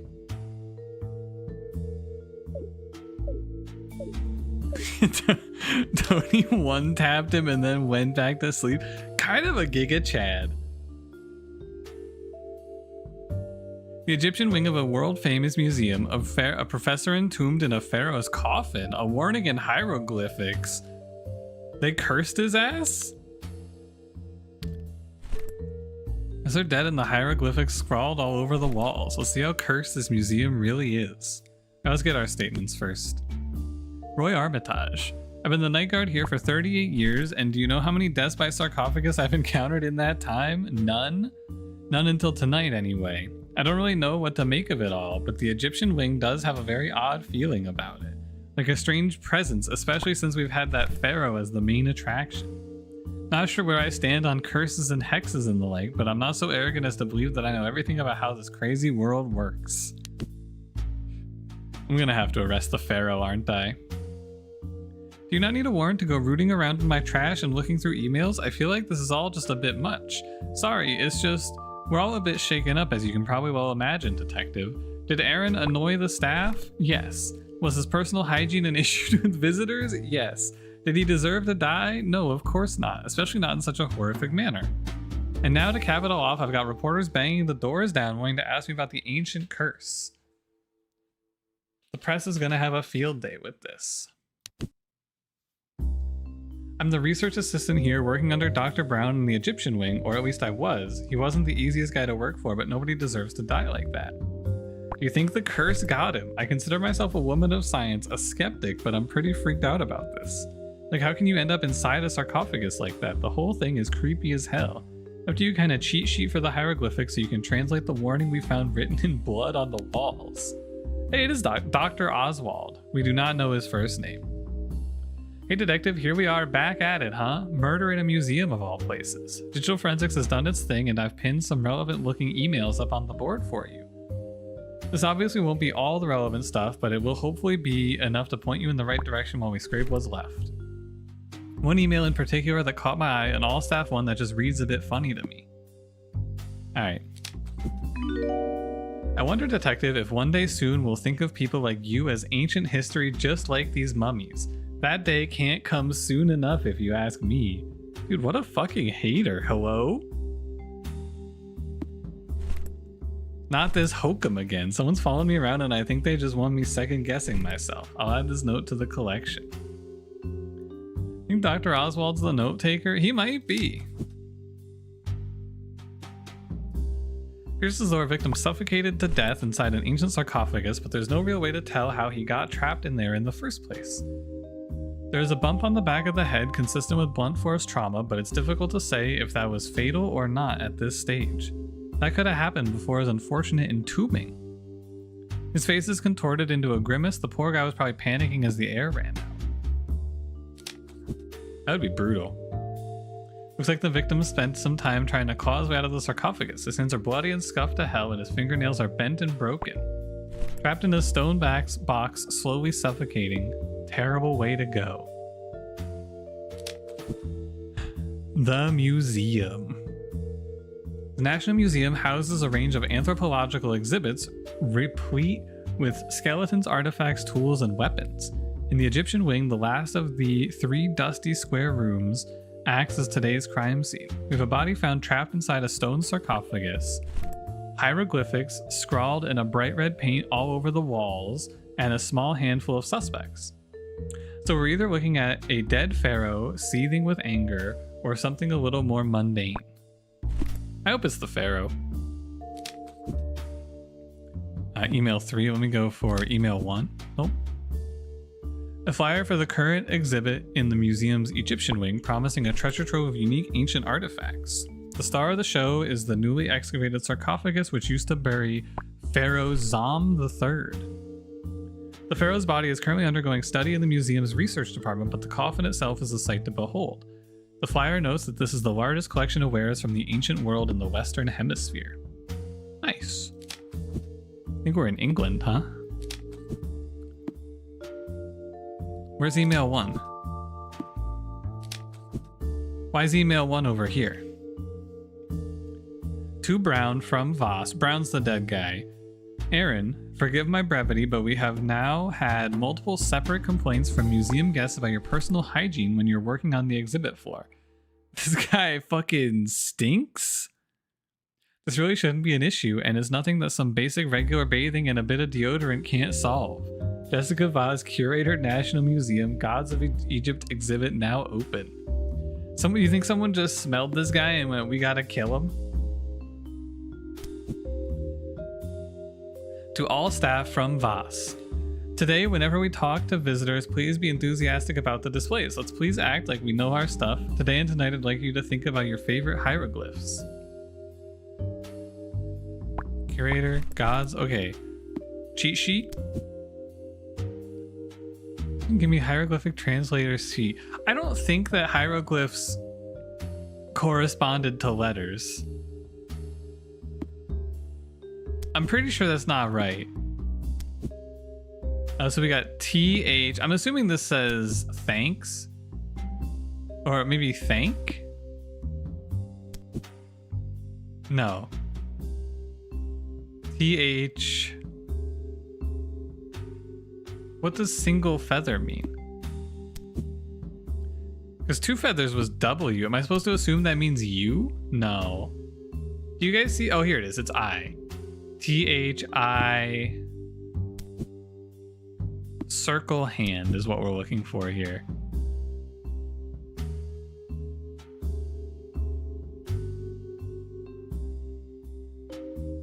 What circle was I looking for? Was it R? Third? This says third. What a strange thing to say. Okay.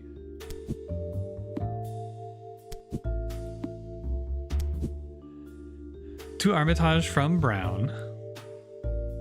Roy, your narcolepsy is becoming a genuine security risk to the wonderful artifacts we have here.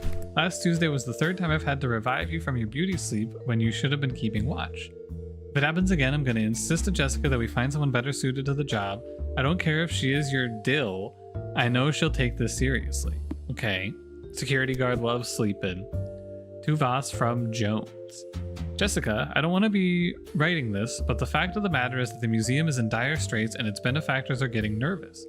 We need an incredible turnaround soon, or we'll be forced to close and rethink our ongoing strategy. Just keeping the lights on is too costly without serious footfall. Find a way to get more visitors in the door fast. Christopher. Dilligo's daughter-in-law? I would assume so.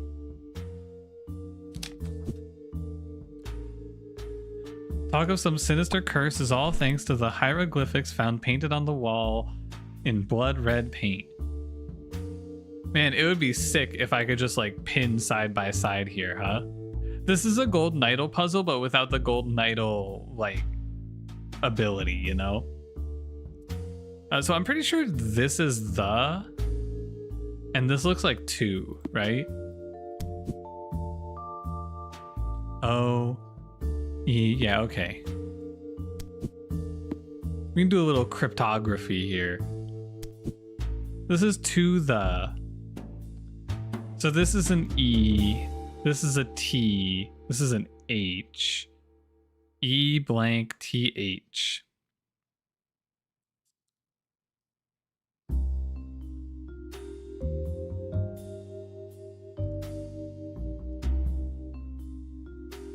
Death? Death is a good guess. Yeah, death to the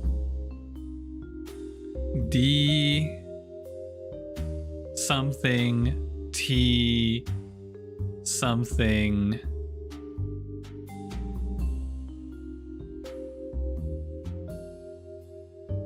This is an E. D blank T blank. I think this is like O.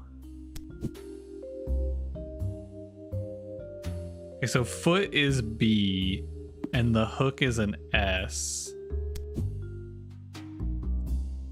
Isn't this an I? Death to the dist.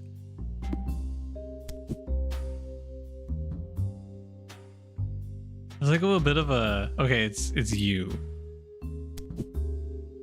Dist to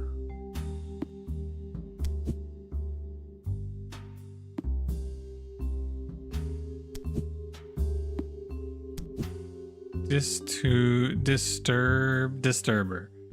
Death to the disturber. Okay, I mean, sure, man. I guess. That does sound like something a pharaoh would write.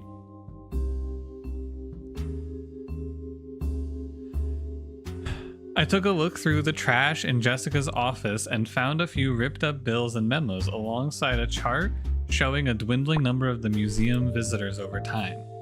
We'll have to piece this stuff together at some stage if we can't determine a killer with the rest of the evidence we have here at the scene. There was also a scrunched up note in the bottom of the pile. It reads, Mom wants you to call her KP. What the hell is KP? Oh, Catherine Powell.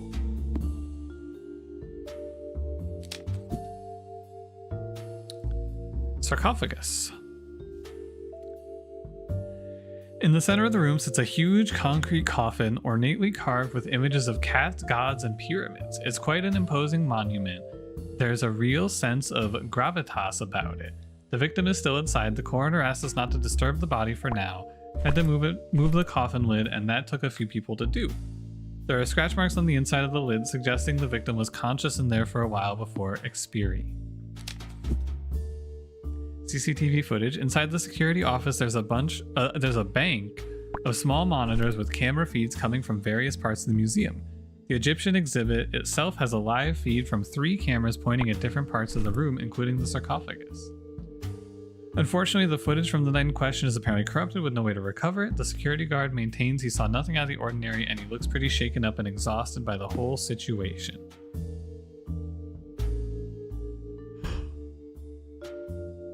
Okay, well, I gotta say, I feel like struggling financials, stinky professor, lock his bitch ass in the sarcophagus and make people think there's a curse in order to drive up visitation. That's my first call, right? And you just do it, you sneak past the sleepy guard, and I think that probably this lady did it.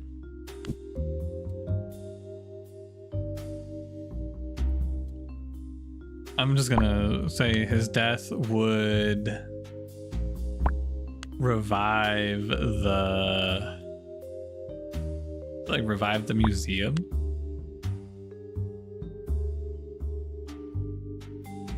Was killed by the curator? Killed by curator.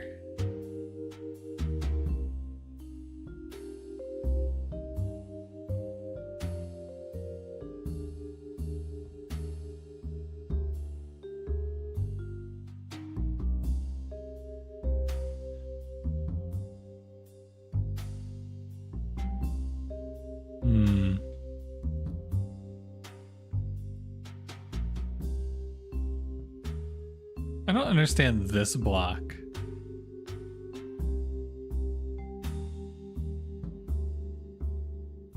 Killed by curator. Killed by everyone? Killed by all the people? I'm missing a word? 1, 2, 3, 4. I am missing a word, you're right.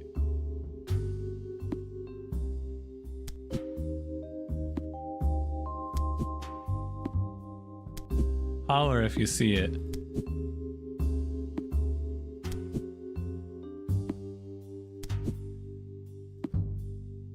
Assistant from the hieroglyphs? Oh.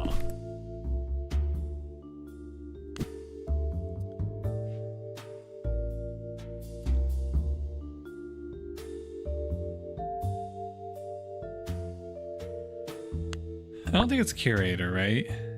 Killed by...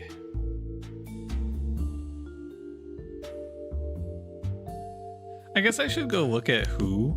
I get why. The Egyptian ring wasn't the nice easiest guy to work for. Curse got him. I mean, look at the way that she's going. Do you think the curse got him? And and she also, if she left us a cheat sheet, she probably is the one who wrote it. Is it like killed by his research assistant?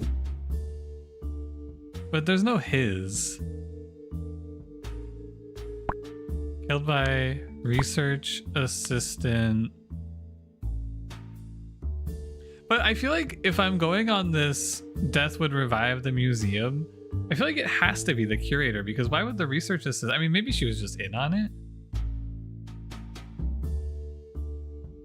Oh, an assistant curator. Oh, that would make sense. No, not quite. All 3 suspects? You think everyone's in on it? You think the squad pulled up to take this guy down? Damn, they teamed up on his bitch ass.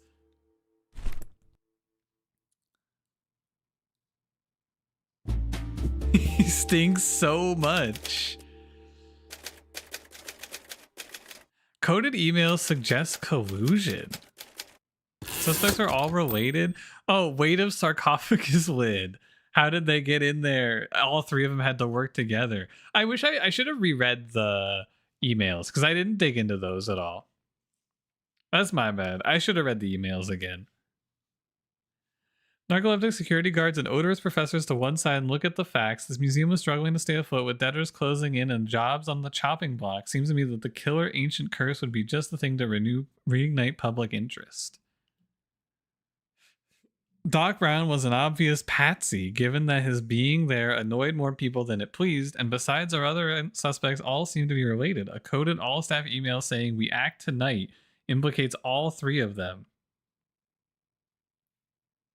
Oh, that's why it said third. Every third word must spell out "we act tonight." I didn't even see that. That's really cool. Yeah, they killed his ass for clout. GG. Next. Death du jour. The kitchen of an up-and-coming eatery, a high-stakes working environment, a head chef who's lost her head. A beheaded head chef. They chopped her head off? We're cracking jokes and they cut her damn head off?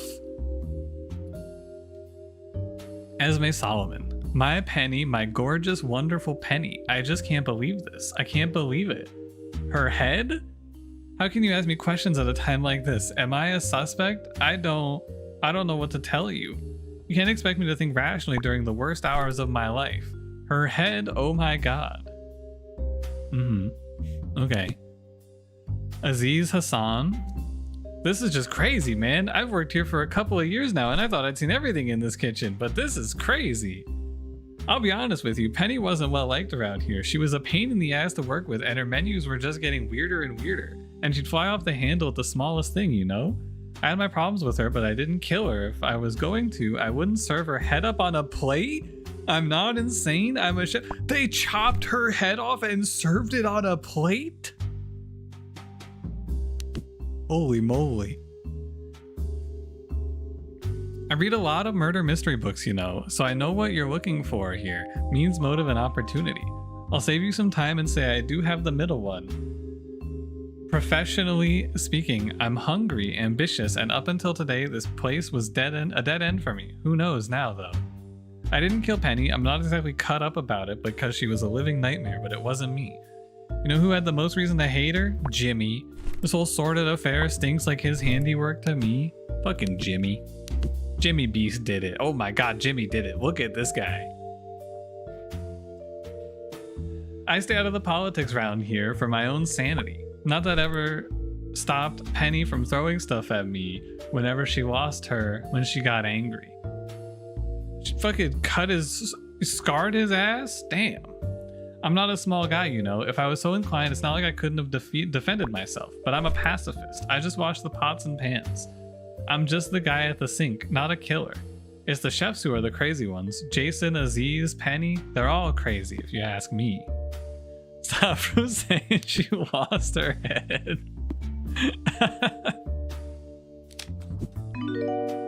Hello, detective. It looks like you've got a nice new case to sink your teeth into here. I'm coming for you, you know. Your crimes won't go unpunished much longer?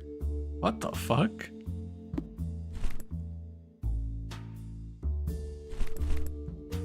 Alright. What we got? Torn letter. Ripped up note was at the bottom of the trash can. I'm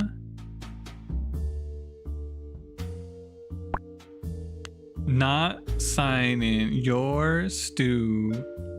Okay, so this is something papers. I'm not signing the papers. You're stuck with me. Uh-oh. You said we'd be together forever. Did your vows mean nothing? Now all you care about is money? Uh-oh. Not all seems to have been well with the loving wife. Uh-oh. Budget sheet. On the desk in the office, there's a budget sheet for the restaurant tracking money in against expenditure. The last couple of months don't look too pretty. There's a lot of food waste by the looks of things. A red pen has circled a few of the pricier items and written constant menu changes underneath them. Most people know restaurants are high-risk, low-profit ventures, but that's never stopped people from trying to be the exception to the rule. Either way, this place seems to be on a crash course towards failure. Answer phone? A landline in the office is blinking with a red new voicemail light. I pressed the play button and a garbled message played. Calling from J, unintelligible. When to confirm the changes to your policy, your upgrade has now been unintelligible. Both now covered on our premium tier. Please let us know if there's anything else we can help you with. Can I get the insurance adjuster here to look at this severed head to tell me if it's covered? Torn letter.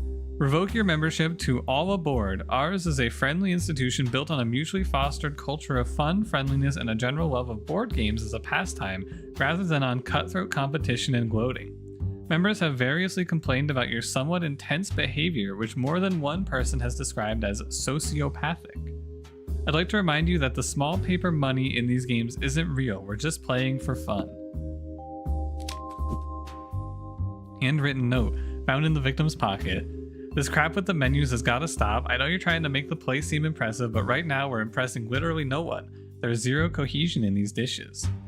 Footfall is dropping, covers are low, and the whole team's worried about our jobs. We all have rent, bills, and health insurance to pay, you know? Besides which, your temper is crazy. You're pushing your luck here. Aziz. Is that this guy? That's this guy. The restaurant. It's a small boutique restaurant that seats about 20 people in an intimate setting. Out back, there's a rectangular kitchen that backs into a small cubicle office crammed full of paper and files. The words, Esme's hidey hole, are written on the door in marker pen. The main course here, though, is the human head found on the kitchen pass. Heck of a job. The head belongs to the chef and co-owner Penny McIntosh. She's been served up on a plate, very theatrical. There's blood everywhere. Scrap of paper attached to the monitor in the office has a handful of numbers written on it. Bunch of phone numbers, okay. Big Al's Fishmongery. Can we go there after this, please? Quick stop, I got an important purchase to make at Big Al's Fishmongery. What we have here is your classic run-of-the-mill headless body. Quite a sight. The chef's whites are, as you can probably imagine, covered in blood to the point of being more red than white. In an inner pocket, there's a note that seems to be from fellow chef Aziz about changes to the menu. I put it up on the board. The victim's left arm bears a tattoo with Esme written inside a heart. Aww.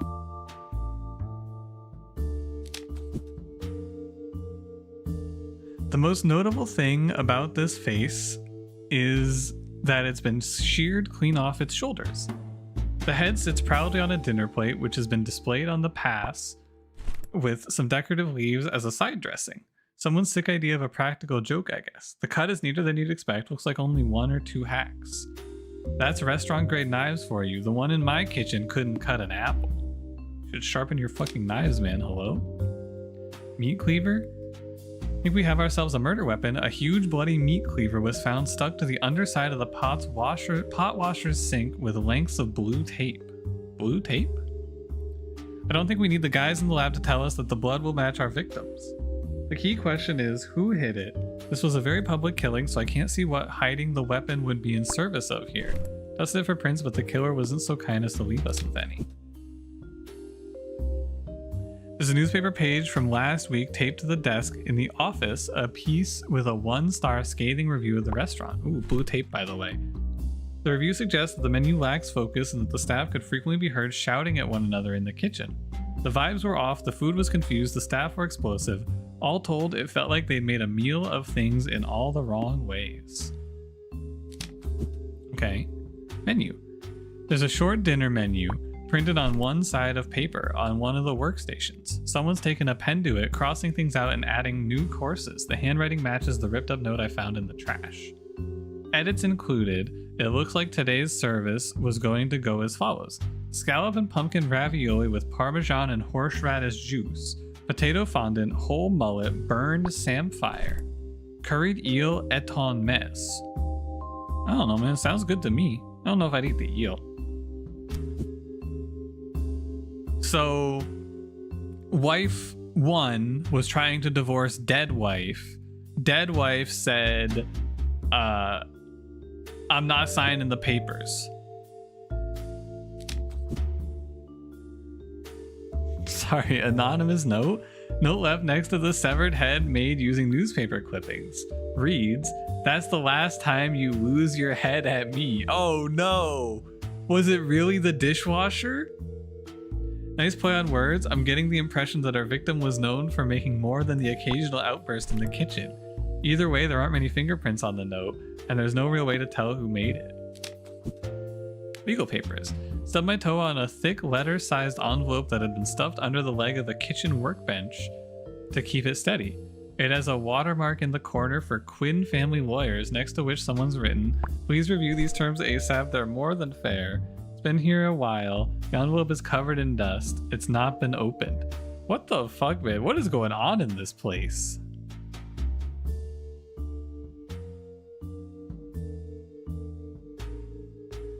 So, wife 1 serves dead wife with papers. Dead wife uses those papers as like stabilizer for a rickety workbench. Okay. Well, right now my main clue is that Jimmy Valance was gonna say when she lost her head, and then in the note it says, "This is the last time you'll lose your head at me." Also, you've got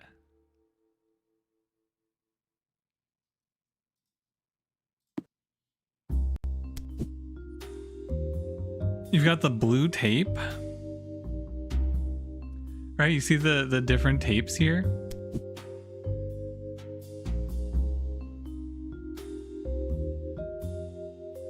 I feel like there's some clues here that just don't matter. So this is calling from the insurance company, surely. Are you stupid enough to tape the cleaver under his own workstation? Oh, this one's also got blue tape. Does the blue tape not matter? Oh no, this is the tape they use in the office. A scrap of paper. Oh, here's the link. A scrap of paper attached to the monitor in the office. Blue tape is used in the office. And then it's blue tape taping up the cleaver. And it's blue tape in the office. Oh. So the tape is from the office. And the office, I think she might have done it, man. I think she killed her wife. I don't really see the other lines though. That's what's throwing me off here. I can only see this lady did it, right? Can you guys even conceive of a setup that gives you anyone else? I don't know if I even remembered that this guy is in the game. Is this guy even mentioned in the evidence?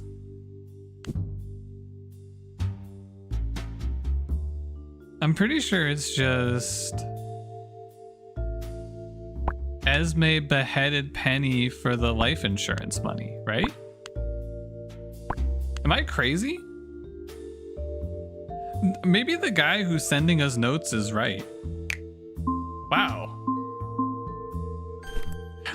For case number 7, that one was like curious.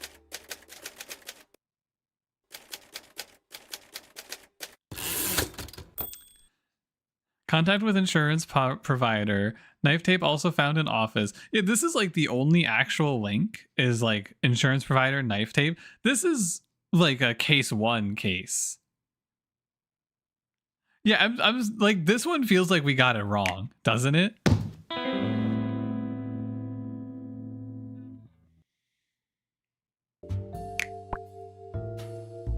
Like that straight up just feels wrong to be 7 cases in and only fill 4 blanks.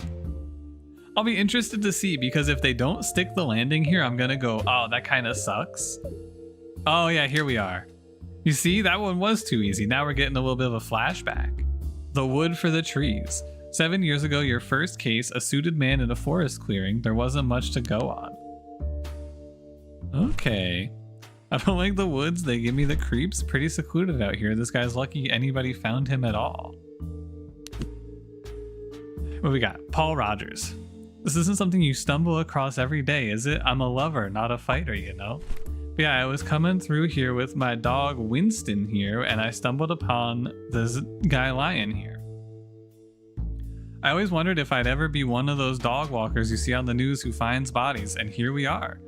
Do you know what happened to him? Was it a murder? Oh, and I don't know if it helps at all, but Winston found this small branch just down the way. I think it's got blood on it. Thanks, Winston. Sorry, I was just jogging through the woods. I don't really know anything, just a woman out for a casual jog. I do this all the time. I love jogging. This place, I mean, sure, it's a little bit out of the way, but that's why I like jogging here. It's a different kind of environment from the gym. Is jogging a crime? I don't think so. Did the guy walking his dog say he knows anything? What did he say? No, I don't know him, just curious. Mrs. Downs glanced over at Mr. Rogers several times.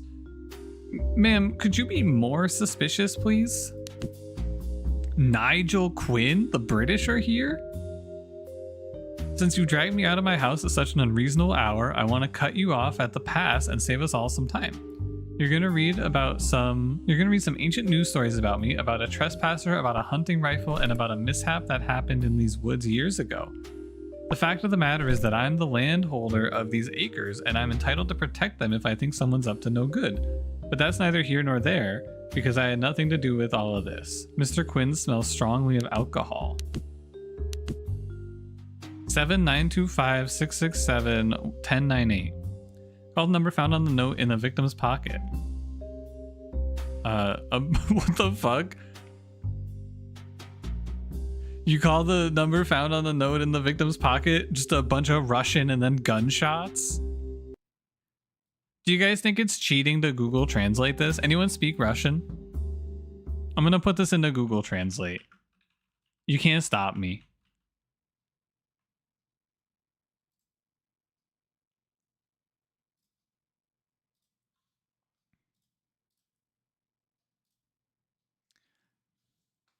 This note says, the meeting is set and you know what to do. I told you that if you call this number again, there will be consequences. And now we have to keep our promise. Bang, bang, bang. Uh-oh.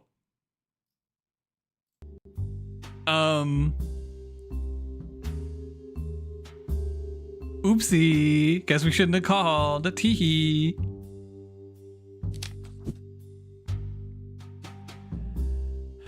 The victim could come first in a Mr. Anonymous competition. He has the face of a man who blends into the background.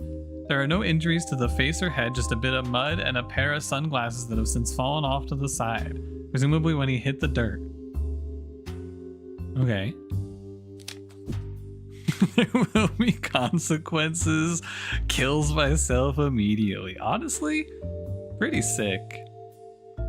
White shirt, black tie, black suit jacket, all now stained with blood and dirt. A hole in the victim's chest seems to be the cause of death. The blood's emanated from a central point directly over the heart. It's not a neat hole either. Seems like someone thrust something jagged and barbed into him, and they must have done so with zealous force to get in between the ribs.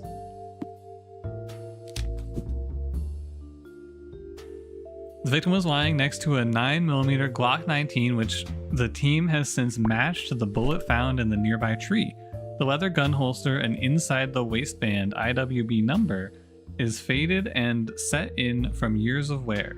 A small note with a phone number was found in the front left pocket that's up on the board.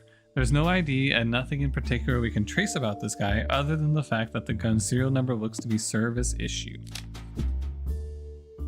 So here's an interesting one. The right wrist is chained via handcuffs to a brown leather briefcase covered in scuff marks. The case is a combination lock, but it's lying wide open next to the victim, still attached to the wrist with a single manila folder half out of it.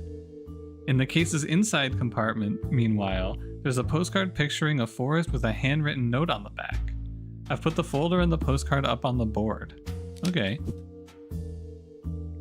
We have a small autumnal clearing on the east side of a cloud-covered forest. There's a small lake to the north, just visible beyond the point where the trees reconvene at the edge of the glade.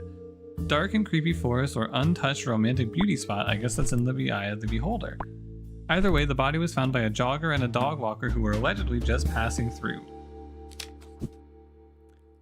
Spurt of blood and subsequent trail make it seem like someone's been shot here. The spatter suggests someone being clipped rather than properly dropped. We have a small cone of powdery back spatter directed toward the shooter, and then more significant forward spatter from an exit wound. The blood trail leads off away from the scene. I've put a sketch up on the board showing the footprints from the scene and also details both the spatter and the trail.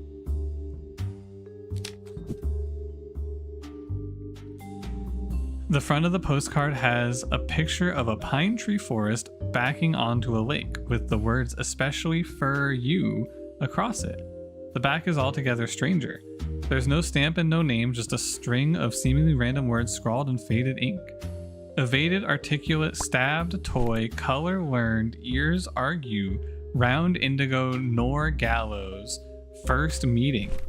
I think that if you put this into a crypto wallet, you'll get to steal this guy's cryptocurrency. You can take all his Bitcoin if you put that in. There's a bullet lodged in a tree a few yards away from the victim. It's a pistol round, a 9mm that matches the Glock 19 found near the victim. The bullet's at shoulder height, fired from close range. We can't find the spent case, but the forensics team did manage to ascertain that there's human tissue on the bullet itself. I wonder if this particular tree had it coming or if it's just another innocent bystander. Footprints show several distinct persons walking around here. Also of note is the tree with the bullet lodged in it in the trunk at shoulder height. Okay. As if to attempt to cut any accusations off at the pass, a visibly drunk Mr. Quinn thrust me a newspaper clipping while he was giving his statement.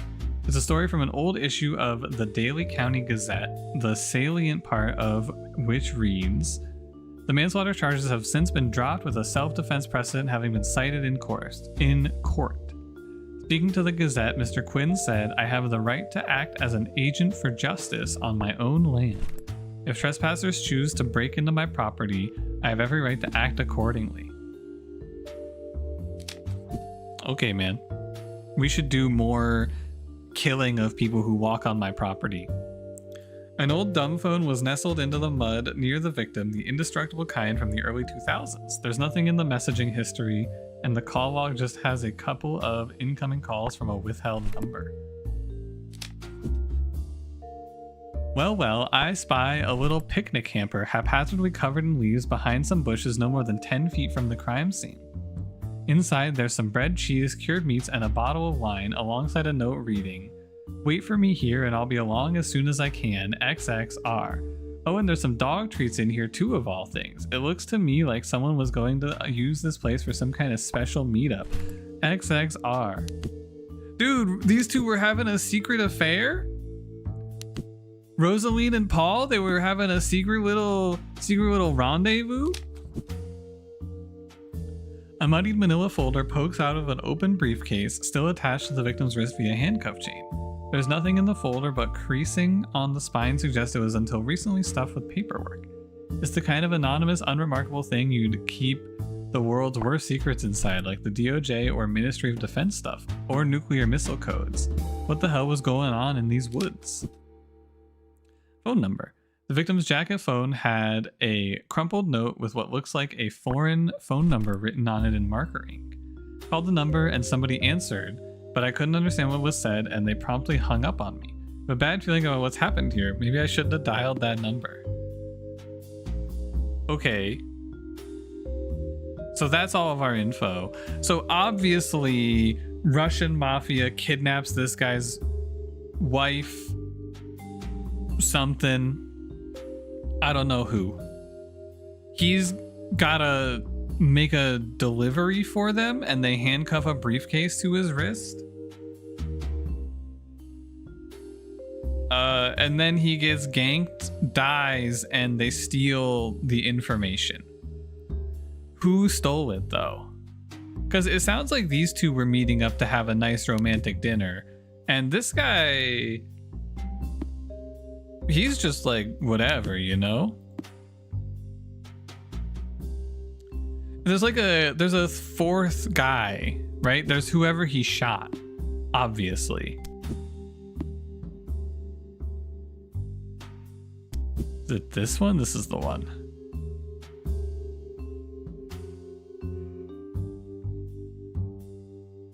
So like this is their picnic basket, it looks like. What was the Russian message again? It was something like, I told you not to call this number again, now I have to act, followed by gunshots. Oh, you think he's a spy?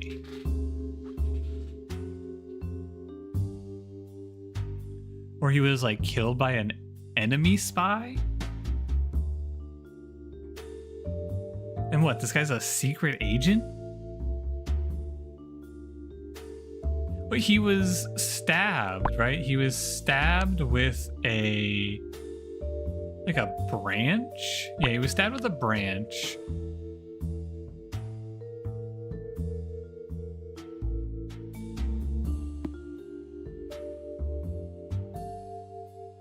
So which guy is our guy? Well, he's the secret agent, I guess, and then they were a foreign... I'm gonna go secret agent, foreign spy.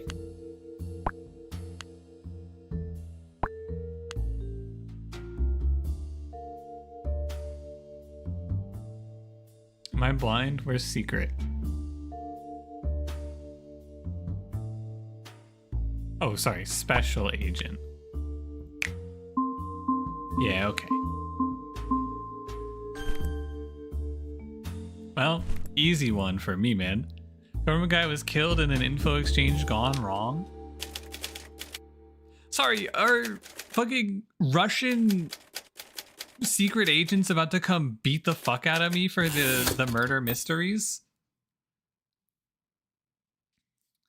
Open briefcase, government issued gun holster. Government issued gun holster. Ah. Got a bunch of coincidental passerby muddying the waters and obfuscating things. In amongst the lovers holding a surreptitious woodland meeting and a trigger-happy land baron stinking of booze is some good old-fashioned spycraft.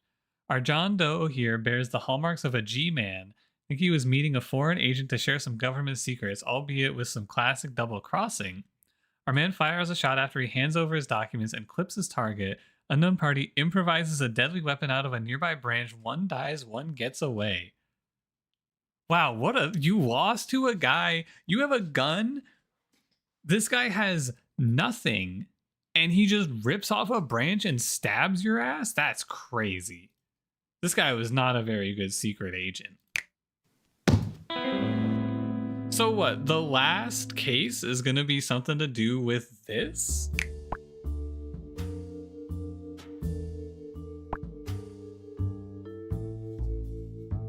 Blast from the past. The here and now, your apartment, the doorbell buzzes. Something's not right? Uh-oh. Someone's left a bunch of old files and a strange-looking box on my doorstep. I've put everything up on the boards, including those weird notes I've been collecting. What, are we gonna link everything together? Oh, okay. Nice to meet you, Detective. I'm Dr. Martin Oswald. Oh, he is M.O. His name was Martin Oswald, so he's the guy. He's been leaving us the notes. I managed to access company email accounts and surface a few things you might find interesting. Yeah. Working with you again, Detective. Digital Forensics is on the case. This one's a bit of a mess. At best. Email printouts on the board that look like they might be relevant. Need more time. Never need to wait for our full reports to close a case. You guys found a weird note that seems to be meant for you in his pocket. His pocket? He's done his thing and I've pinned up some relevant looking emails. This won't be all the relevant stuff, but enough to point you in the right direction. There's one email in particular that caught my eye, an all staff one that just reads a bit funny to me. Oh, new. I know you're always hungry for a new mystery, Detective, so here's a doozy for you. What do a vengeful colleague and a homemade bomb have in common? Given enough time, they'll both explode on you. But I'll be sporting and give you a chance. Everything you need to solve this case is in the material I provided. One last board for you to sink your teeth into. It'll either be your last or the start of a great rivalry. I'd say it's been nice working with you, but that would be a lie. This was always about Brian. Who?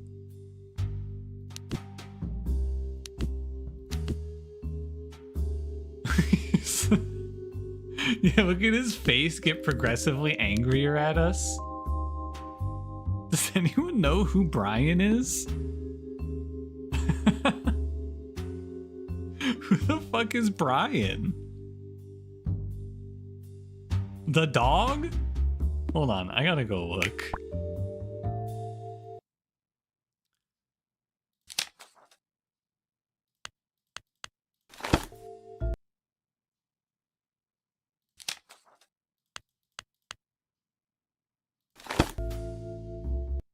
No one's been named Brian? Maybe like a victim?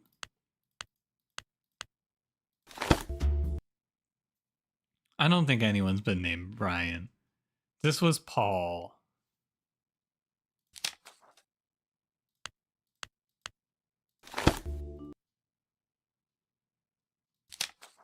This was... What was this guy's name? I don't remember. I don't think it was Brian. It was like Lewis or something. Yeah, Lewis? That sounds right.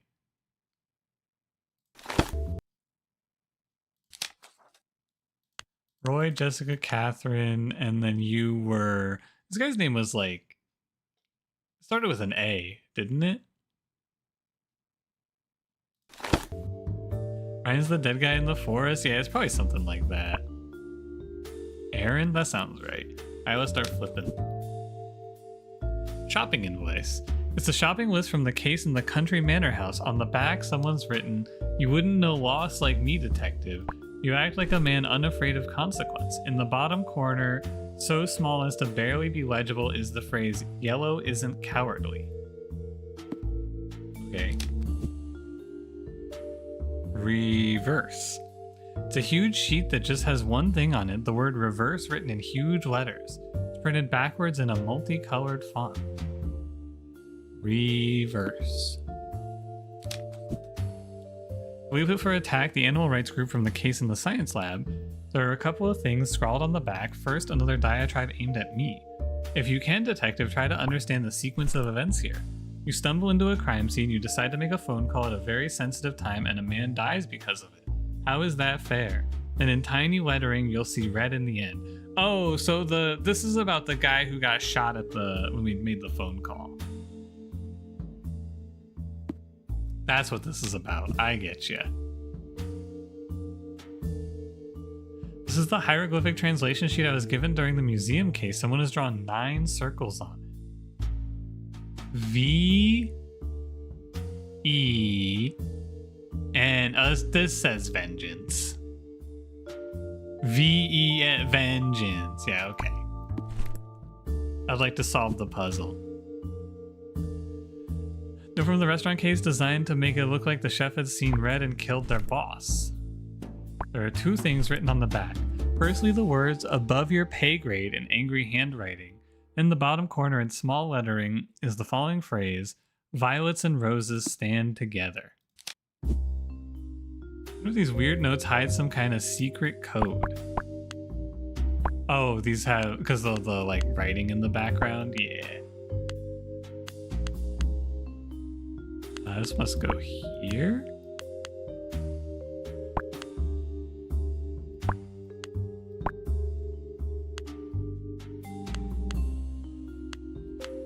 Hole. I'm missing one. 4392. Graduation photo. What the hell? That's me. Take it when I graduated from the police academy. I look so young, so green. Marker pen on the back of the photo says, "What a promising start to such a rotten career." I mean, we've knocked out like 8 banger cases in a row. God forbid you make one phone call. Man. Photo of the motel. Chaotic writing on the back of the photo. Boys in blue are supposed to be there to help, no? Too little, too late, or too sudden and too rash. Watch out, here he comes. 3, 2, 1, bang, bang, bang. Literally not my fault. I feel like this case would make way less sense if I didn't translate the Russian.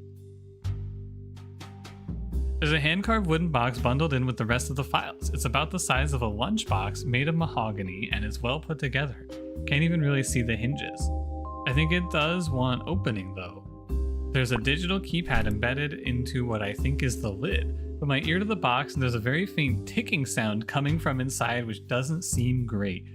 I feel like we should throw this thing out of the window.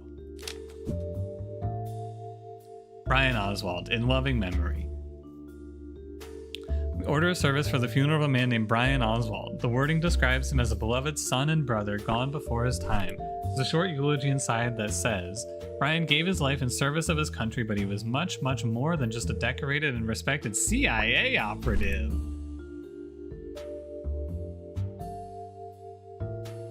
I'm glad he's dead. We did the world a service when we made that phone call. What country are we in? The US.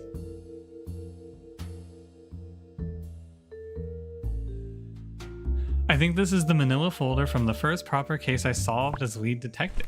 Inside it, someone has written, "First case should have been your last. Reckless behavior detective. You can't just go storming in playing God. Files in exchange for a man. The deal went wrong. It could have been salvaged. You blew it. It's taken me years to get to this point, you know. Years of working, serving, following, planning." Was the dead guy Russian? No, the foreign agency they were making a deal with was Russian.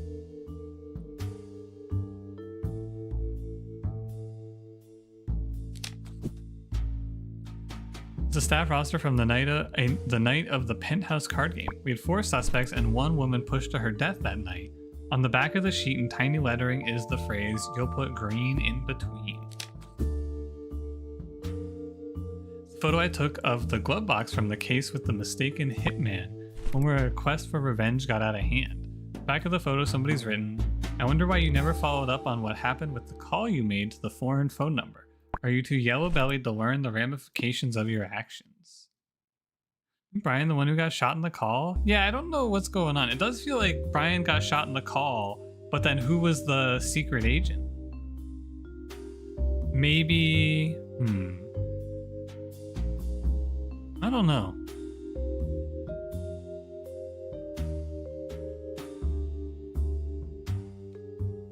Maybe, you know what? Maybe Oswald is the guy who got shot. Not in the call, but maybe Oswald is the other agent from the missing guy from the forest.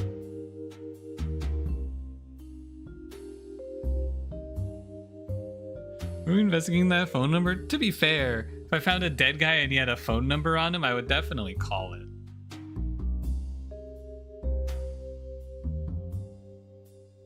But yeah, I feel like Oswald was probably in the forest in some way, and he was like doing the run to save his brother.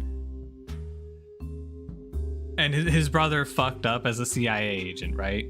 That's my guess. Brother fucked up as a CIA agent, got caught, and they blackmailed Oswald to sell government secrets to save his brother. And then Oswald unknowingly made the phone call, but it wasn't Oswald, it was, you know, something like that. That's my guess. Anyway, yellow isn't cowardly, which means yellow isn't last, I would assume. Okay, so red goes at the end. Violets and roses stand together, so violet goes with red. So violet, I think there's 4, so I think it's third.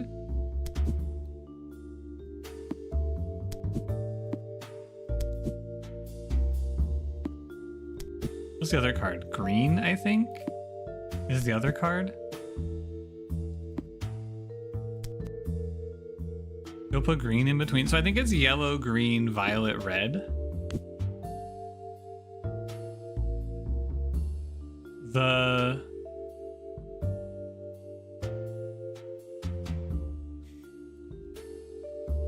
Am I really gonna call this guy the forensics guy?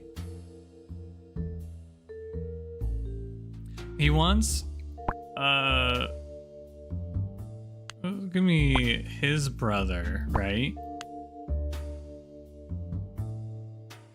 The digital, we're really gonna call him the digital forensics guy. That's crazy. He like set up an elaborate trap to murder us and we don't even know his name. The digital forensics guy. Holy owned, man. Jesus. The digital forensics guy. Don't even know his fucking name. He's been signing off with his name. That's crazy. That's so crazy. The digital forensics guy. Martin Oswald is holding me responsible for his brother's death. Let's see if I can get this box open. The keypad. What was it? It was like, I pieced it together. 4392. The sequence for the box is 4, 3, 9, 2. This feels like it's a little bit clunky. Like they have the format and they just kind of kept the format, right? Like this, I feel like this puzzle could have been done in like a different UI though. What? Is it not a sequence? Is it like...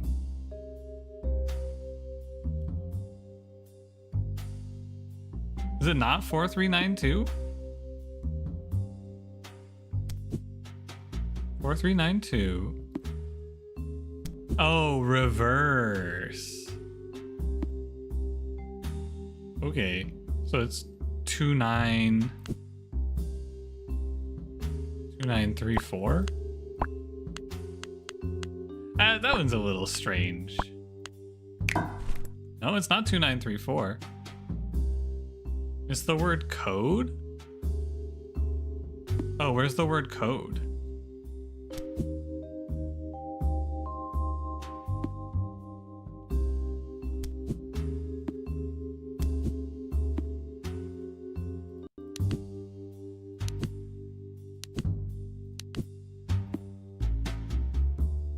On the reverse page?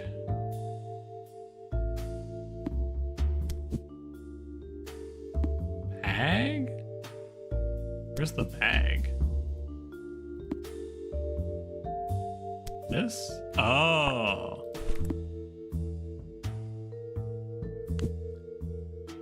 I'm gonna assume that it's not, because the reverse, I don't like this reverse clue because it doesn't link to anything, right? Oh, it relates to the colors, right? Red, violet, green. And I don't think that's related to this. What was the code again? It was... I'm so lost. 4392. 4392.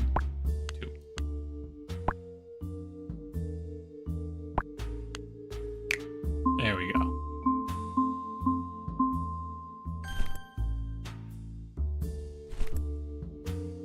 I wonder what's inside this ticking box. Anyone have any guesses? A bomb? We should have seen this coming. Martin's looking to get back at me for Brian's death, and it seems like he wants me to go out with a bang. Mechanism in here is a mess of conductors, circuitry, and colored wires. If I can deduce the right order in which to cut those wires, I should be able to disarm the device. Martin said he's given me all the clues I need to figure this out, so let's get to thinking. Holy cow, it's a bomb!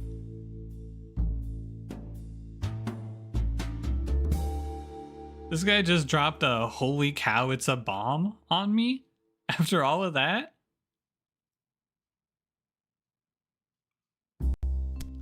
Okay, yellow isn't cowardly, so yellow... You'll see, so red at the end. Yellow isn't cowardly. Violets and roses stand together. That's red and... So purple's third, red's last. Yellow's first. And then green in the middle. But then we've got reverse multicolored backwards. So I'm guessing... I guess we just do that color order then in reverse. So it's like... What? So it's yellow last. It's like red, violet, yellow, or red, violet, green, yellow.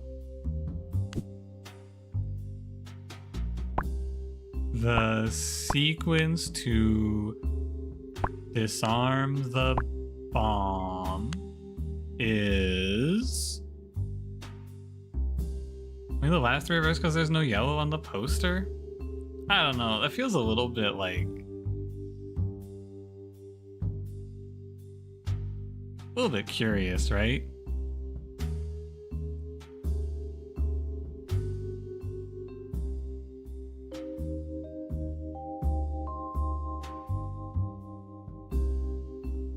Why is violet? It must be blue. It was very good try. Whatever we're supposed to do with the reverse clue. Yeah, I'm gonna go just like reverse at a baseline. So yellow, green, violet, red, but backwards. So let's go red, blue, green, yellow. Yeah, the reversed color clue is a little bit strange.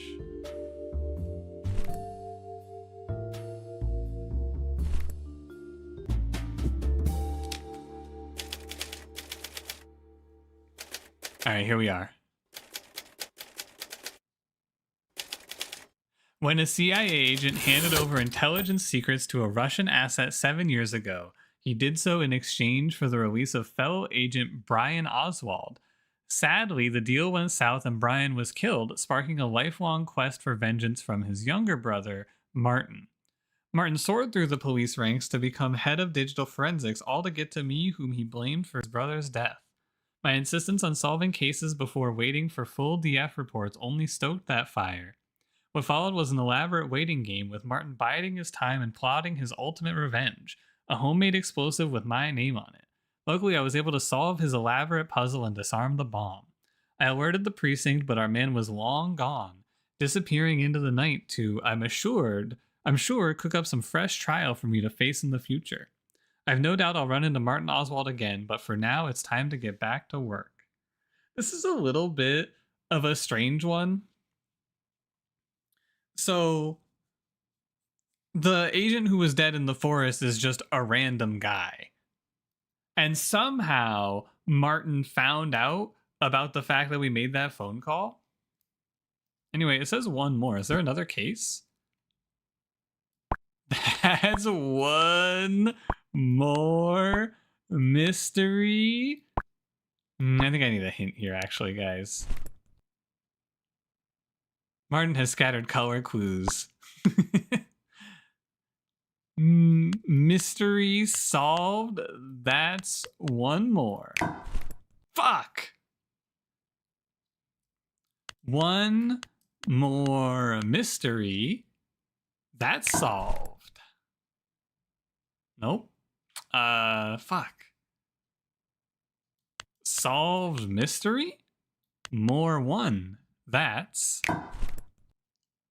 Fuck, man. We need a hint. I'm fresh out of helpful hints? Fuck. I don't know, man. That's one more mystery solved.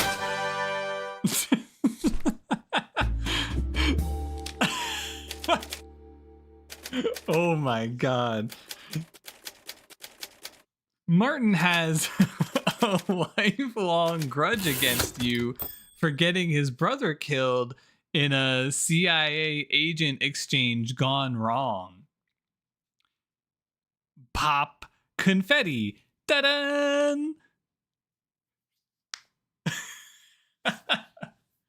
And this guy goes, disarmed a bomb? That's one more mystery solved. Ta-da! Thank you for playing Mini Murder Mysteries. I hope you enjoyed playing it as much as I enjoyed making it. Positive reviews really help store algorithms, put small indie games in front of more people. So if you enjoyed your time with this game, it would mean a lot if you'd leave a little review. One button below will let you do just that, and one will let you admire your finished case list on the main menu. The choice is yours. I'm going back to the board.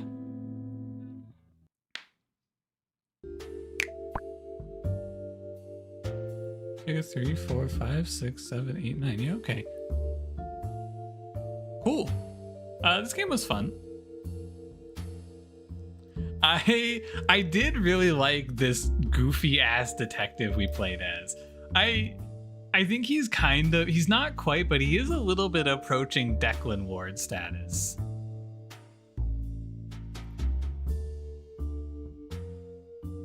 I like this game.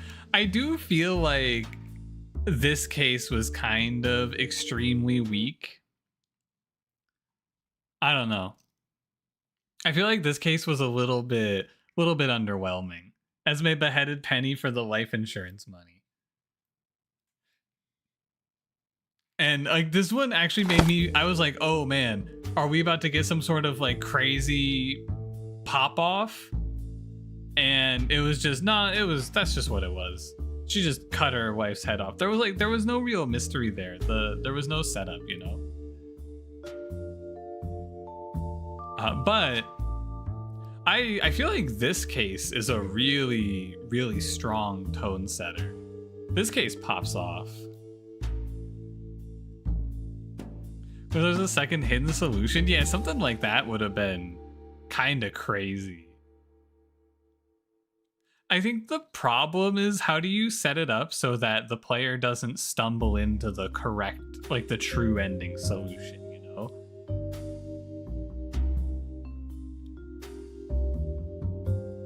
I don't know exactly how you could do that without it feeling cheap.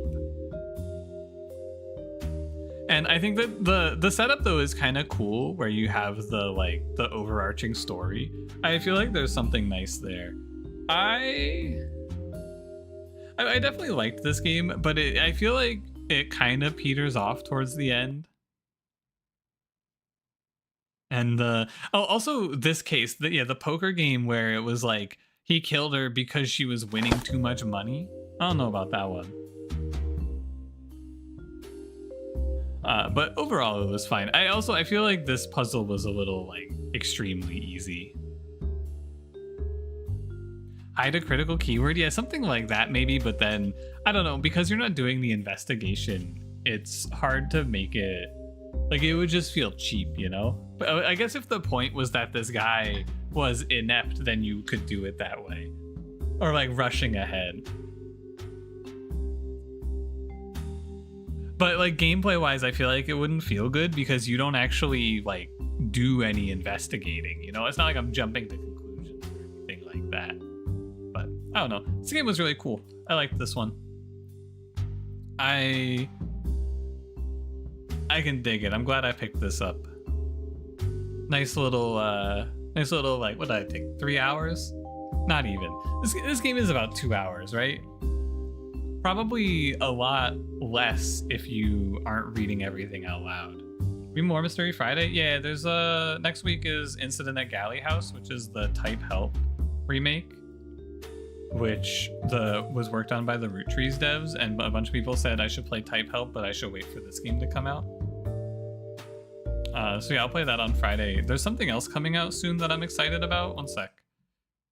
Because there's Incident at Galley House, but there's another game coming out as well.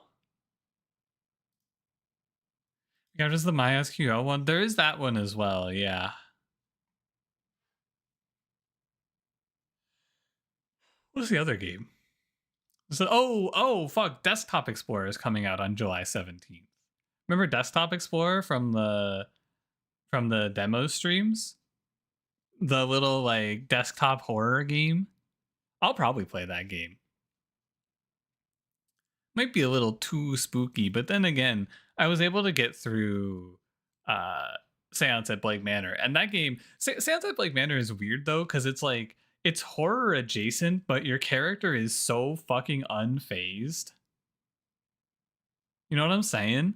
Like, Seance at Blake Manor is a game that is dealing with horror and scary stuff, but Declan just does not give a fuck. He's completely uninterested with the horror. He sees shit like trapped souls and he just does not care. He goes, huh, that's weird. I wonder what's going on with that. Anyway, Anyway, yeah, this game was fun. Mystery Fridays are probably back for, I don't know, as long as I have games to play, which is pretty cool. And yeah, Holdar, thank you for gifting a sub. Preesh. And now, Alembic's here just in time. Hi, Alembic. I won't end the stream yet. I'll say hi to Alembic. Let him post his worms. Oh, this guy's leaving me on red. I said hi. Doesn't even care. Wow. Hello, goodbye. All right. Bye, everybody. Thanks for hanging out. I will not be live tomorrow. I'm going to my friend's wedding reception, so I'll be out. I was maybe gonna stream in the afternoon because I won't be live Sunday afternoon, but I will not. So I'll be live on Sunday, probably playing, I don't know, Slice and Dice maybe. Bye bye.